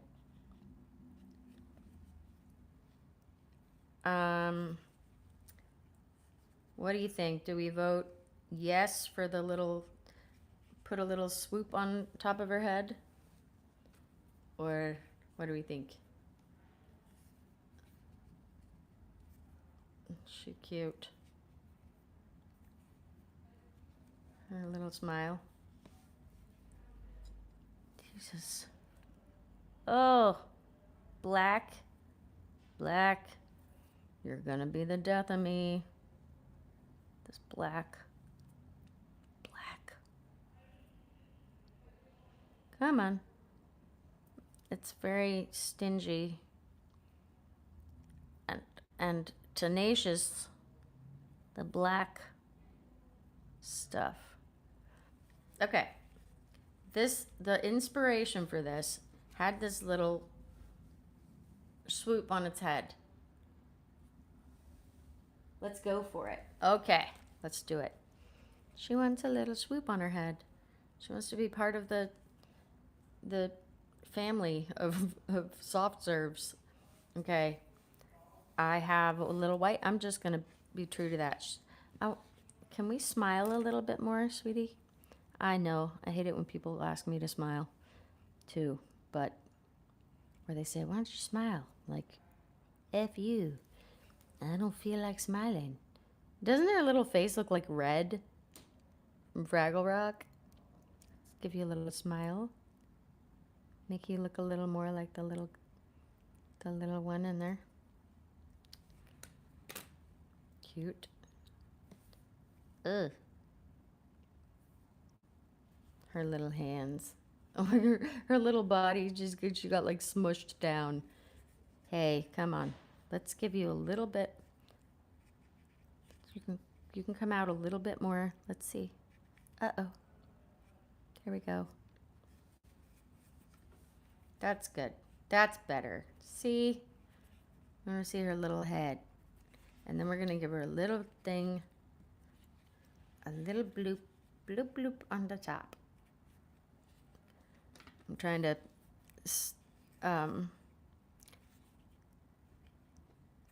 flatten it a little bit. Whoops. Come on. Dude, the black of that little eyeball is really being a little ornery. Stop. Stop it. Stop. I need to, like, somehow, I need something to, like, squish it off. I almost want to, like, scrape it. That'll work. There we go. See, we're just learning how to do this. She's just wanted a little bit of a facial. A little microdermabrasion, sweet one. You're just brand new, but don't you need just a little bit of microdermabrasion? This is not... I'm doing that thing where I'm being a perfectionist. Zippy, you promised you wouldn't. Oh, but I'm like, wait a minute. But I want her to be cute. And right now she has a very dirty face. I'm having internal turmoil. I'm like, no. I'm admonishing myself like Auntie Zippy is prone to do. I can't help it. Okay, one last pass. Try to get your little cute little face looking cute and not dirty. It's okay. You know what? Life is messy. If your eyeball wants to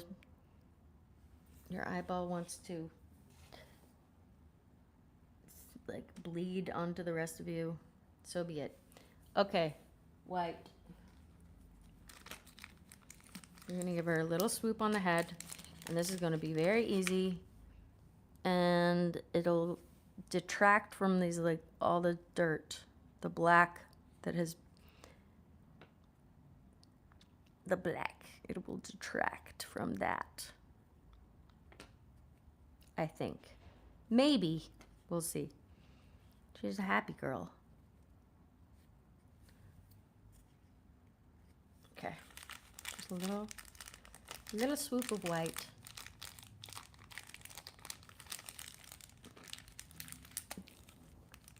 Whoa. I must have really smushed this one because it's like very, it felt a little tough there for a second, but let's give it its little ball. Your little ball. Your little flat little head. Gotta make sure we have space for her.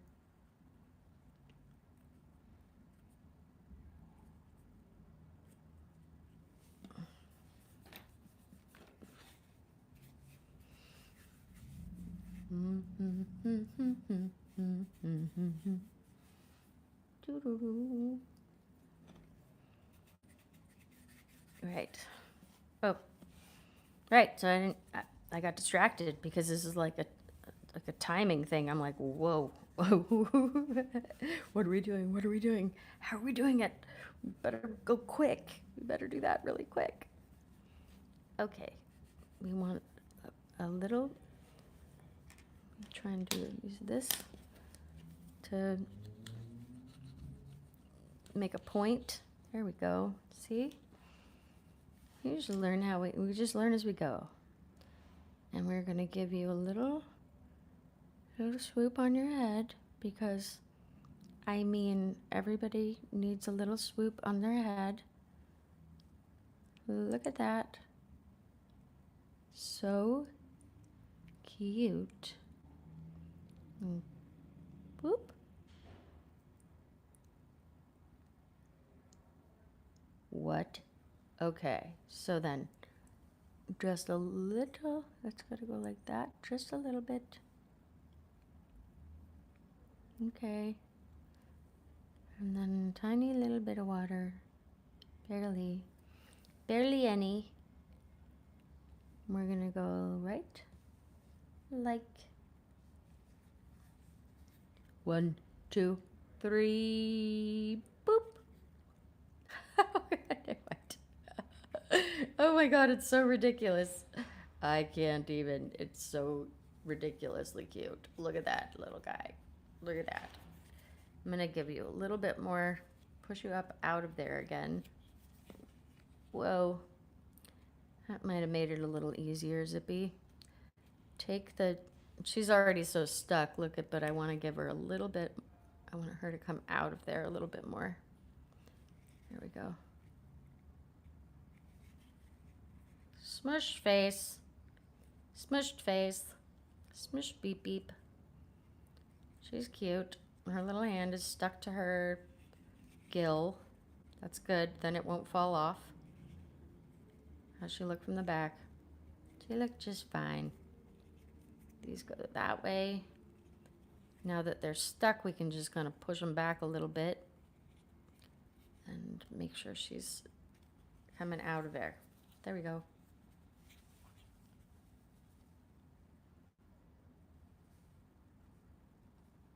Ridiculous. She's ridiculous. Her little body.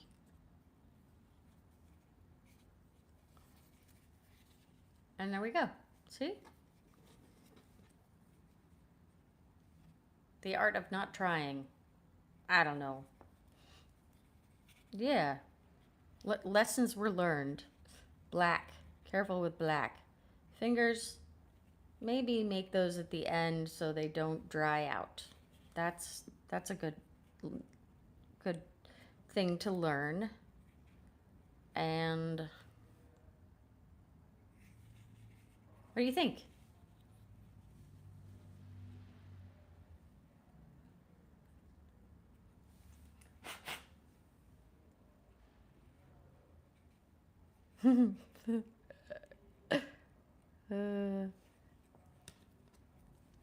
I know your face is dirty. I'm sorry, I didn't know. It's okay. It's okay. You're still cute. Trust me. Let's give you a little smile. Just smush that eye down a little bit. It's freaking me out.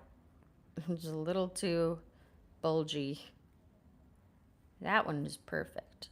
This one's got a little bit smushed, but that's okay. Right? Okay. Yes. Hyacinth. Hyacinth. What? Okay. This is what I did with like the cup and saucer too. Like as it started to dry a little bit and became a little more pliable, then I was able to kind of start like shaping it, like messing with its shape a little more and like, you know, helping it like have the right shape and not just like collapse. What is happening with this finger, my friend?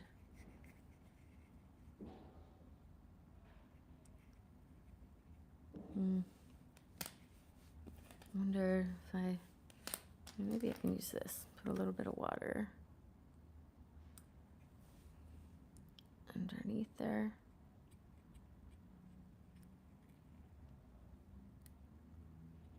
There's another idea. Use tools. Use tools. You're either, oh no. Nope, that's not gonna happen. That'll break a finger.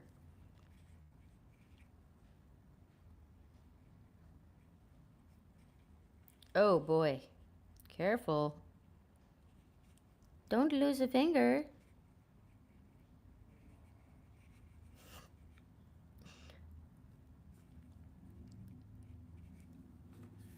Well, that was fun. That was a fun little project. She's gonna take a little while to dry. And I might just have to keep encouraging her so she doesn't just slump back into the cup. Because you got to be able to see her cute little body, right?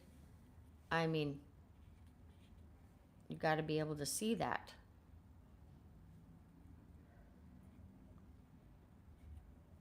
Because it's too cute. I like the way this turned out. Her little, like, top gill thing. And those little feet just tucked under her.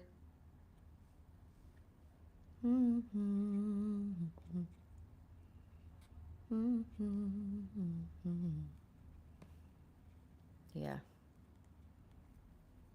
So I would say this was a pretty good, epic first ever live stream on this itty bitty baby little fledgling channel, which, so I've been working on my memoir, and I finally, like, have, since I've been here, I'm like, finally can hear my writer's voice again. Chemo just destroyed me. Saved my life and also destroyed me. I have already broken her finger off. What kind of mama am I? And unfortunately, unlike a real axolotl who would be able to regrow her finger, let's see if I can just, like, do a quick little mend. Let's just try. Can't hurt, right? Just give it a little water. That's my fault. I did that. I was messing with you too much. Apologies, sweet Hyacinth. I really didn't mean to hurt you. That's what we do, though, right? When we're not careful with each other, we hurt each other. I don't want to do that anymore. I don't want to hurt people. I want to make sure I'm very clear about what I'm giving and what I'm picking up. I've been carrying around a bunch of shit that wasn't mine. Oh, that's good. The little, see, I'm just using these tools to just gently, like, separate her from her other elements without her face getting totally squashed. It's just a tricky thing. There we go. I think I've mended her finger, sort of. Just enough. I wonder if I just need to hold it. No, I can't do that. I'm sorry, sweetie. I can't just hold your hand. I got other things to do. Yeah, so the name of my memoir is Tiny Delicate Things. And I always, like, had the little dream was to also, like, create a companion podcast of the same name. So when I was here at, like, week, oh God, I don't know what it was, week 6 or whatever, when I was like, you need to let me have my ring light. Like, I know, because I did this when I was going through cancer, like, I know that, like, the greatest lesson cancer taught me was that when I share my medicine, not meaning like I am the medicine the world needs, but when, like, as I'm consuming it, right? Like, I take half the spoon and I hand it to someone else. This, like, when I share it in this way, it's way more potent. And, you know, it was like a really intense thing that I didn't know I was signing up for when I posted that video on TikTok. Like, apparently people are, like, starving for authenticity, and so, like, you know, yeah, this is different. It's not cancer, but when I was going through chemo, I ended up having to do 8 rounds, like, because after the third one, my tumor was measuring larger than it had the month before. So I had to switch to adriamycin, which adriamycin and cyclophosphamide. Well, this is all just gonna be it together. It's just a jumble. And that is like nicknamed the Red Devil for anyone who doesn't know. It's like this, like the color of like red Kool-Aid, and it's so caustic that they have to like sit there and inject very slowly with like the giant like syringe full of them, like 3 of those full, and the nurse has to sit there and very slowly inject it and watch, because it's so caustic it can blow your veins like right as it hits them if you're not careful. Anyway, yeah, that stuff, like I let myself sit there and be infused with that stuff 4 times. And my body has just been completely wrecked since then. You know, severe gastroparesis and mast cell activation syndrome and POTS, and I already had hypermobile Ehlers-Danlos, but then it just like made everything worse. It messed with all my connective tissue, messed with my nervous system, and I just have had a hell of a time recovering. And it's just so bizarre, because when you're diagnosed with cancer, suddenly there's all this support. They call it like the allowance for the unwellness. And everyone imagines I had my double mastectomy, and so I was technically declared cancer-free, like no evidence of disease in my micropathology, which I had a pathologic complete response, which I had like a 6% chance of that happening. But the day that I had that surgery is sort of technically like the day that I was declared cancer-free. And then everyone just kind of thinks you're like done, right? You're like, it's like you just had a really bad flu and you're just gonna pop right back to being able to function. And on the contrary, that's like you've been holding it together. You've been holding it together, and like, you know, because you had to, and then it's like you're broken, you're like in pieces, and that's when you need the support the most. But there's not enough awareness about like the issue of survivorship.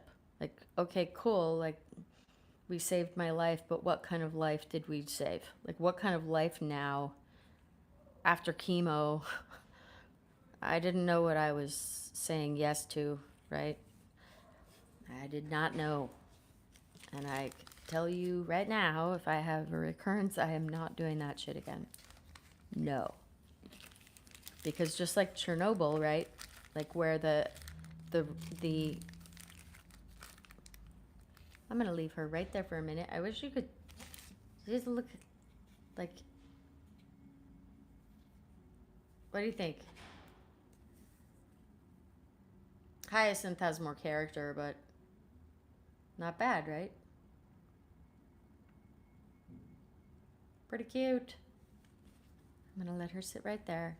And I'm going to play with one of these just because I want to squish it while I finish up. Yeah, so I declared cancer-free on August 5th, 2021. And then I did, 4 months of tissue expanders and gradually, like, expanding. I had nipple sparing, so I had my skin and my nipples preserved. And then I wore these, like, implants, like, in December of 2021. I had, like, an exchange surgery where we, like, took out the expanders and put in implants, and they did, like, fat transfer from my abdomen. Pretty intense surgery. All these surgeries were intense, but Um, Look at, it's just a nice clean little board. We have just little hyacinth there keeping me company. Just me and Jennifer and Hyacinth. What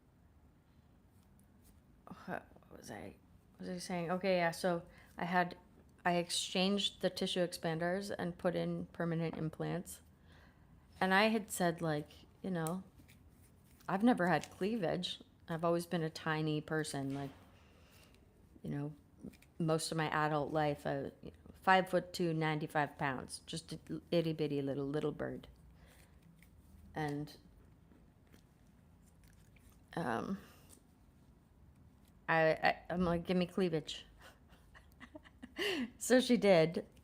My plastic surgeon was awesome. She gave me, for like reconstructed breasts, which are a very different thing than like augmentation. They were whatever, but I never really liked them. They were always like an awkward shape. One of them was just like sat oddly on my chest, and one way, like one of them was like drooping, they were just so odd and heavy. And then I was like, asking myself the question, like, who am I wearing these for? And ultimately, I decided, this isn't for me. I'm not wearing these for me. And so I had explant surgery in fall of 2024. And I've never regretted that. I just went flat. I just went back to my surgical oncologist because she's amazing. She actually like sings her patients to sleep on the operating table. It's like the most incredible, precious thing. So I went back to her, and that may not have been the wisest choice because, she's not a plastic surgeon, and I definitely need scar revision because, the cleavage that was given to me was not removed. So now I have like no breasts and just like these squishy middle bits, which is very odd. But I try and laugh about it,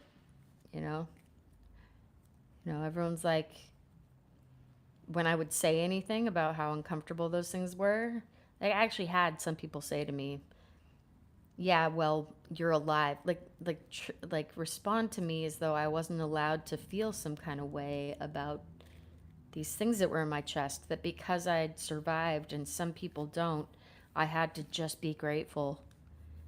And it's so messed up. Just in general, like the lack of understanding or support, which is why I think like the live streaming, I ended up with this just incredible community of other people who are going through the same thing, or, interested because they had a loved one who'd gone through it, who'd never really been able to articulate their experience in quite the way that I do.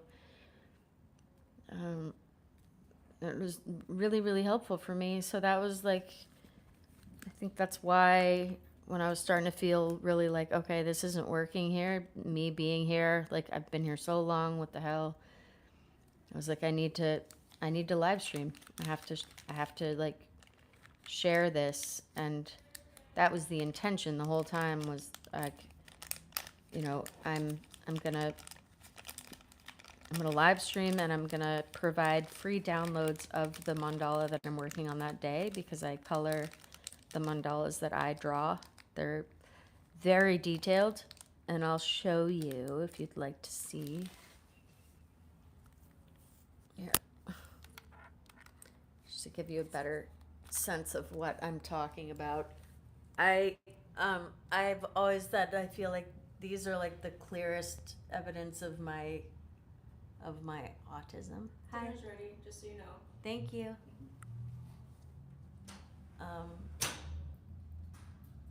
Anyway, this is my brain. So my intention is to provide free downloads, including like a simplified version. And so the idea to do this for the first one, I don't know.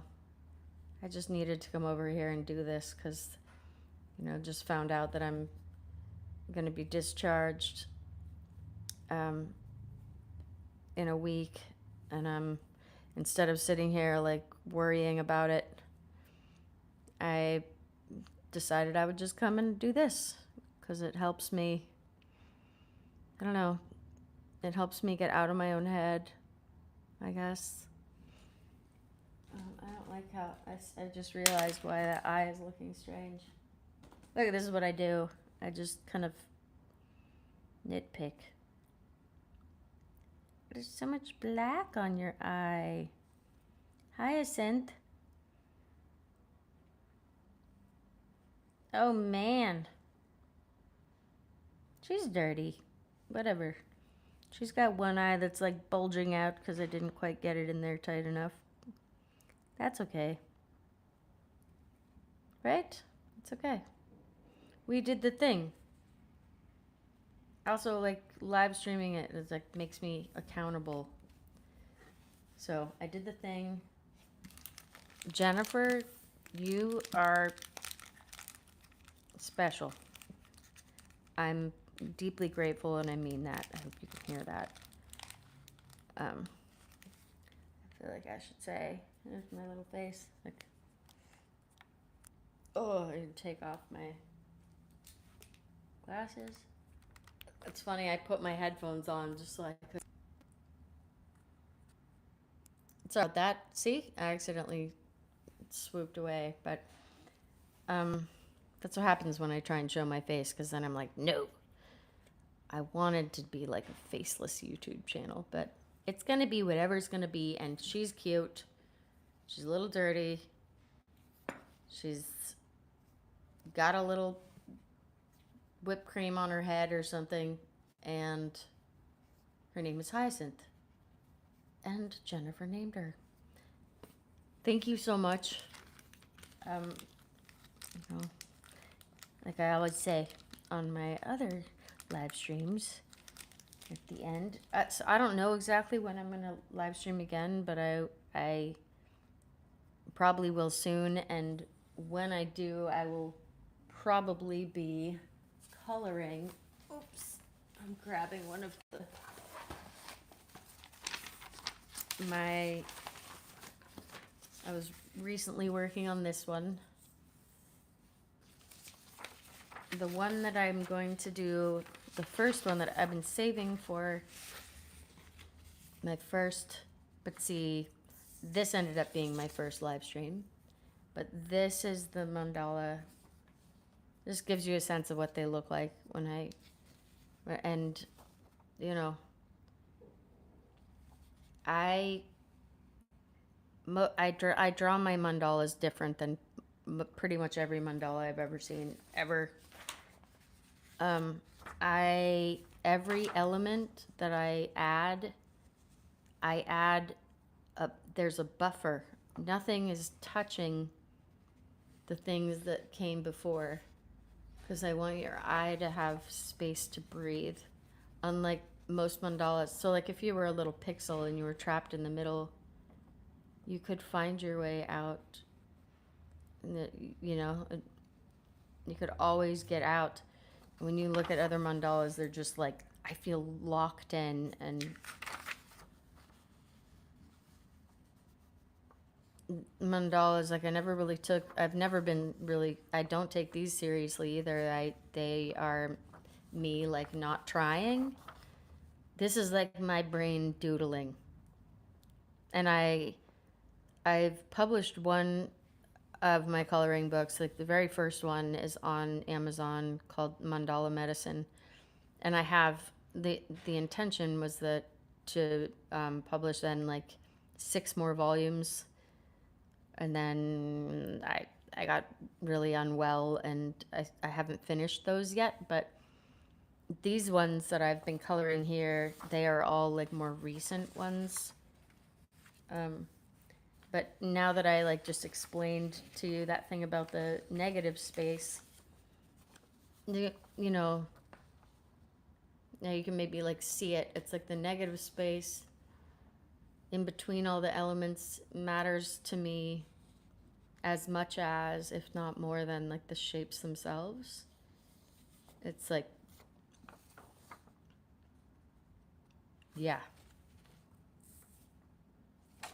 That's what it's like. Sometimes I leave it white. Sometimes I like to fill it in with a bright color. But no matter what, I enjoy it. That's one of the things. It's grounding for me. It helps anchor me in the present. And I can make decisions. I don't labor over every single decision. Like, decision making post chemo has been a bit of a nightmare. I have a very hard time making decisions. Except for when I'm doing stuff like this. So I think that's why it's beneficial for me to play with the clay and make the little hyacinth. And so just, yeah. Thank you.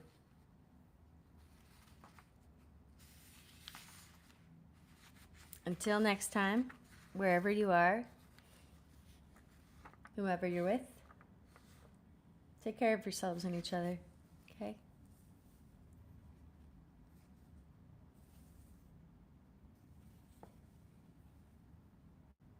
Olives.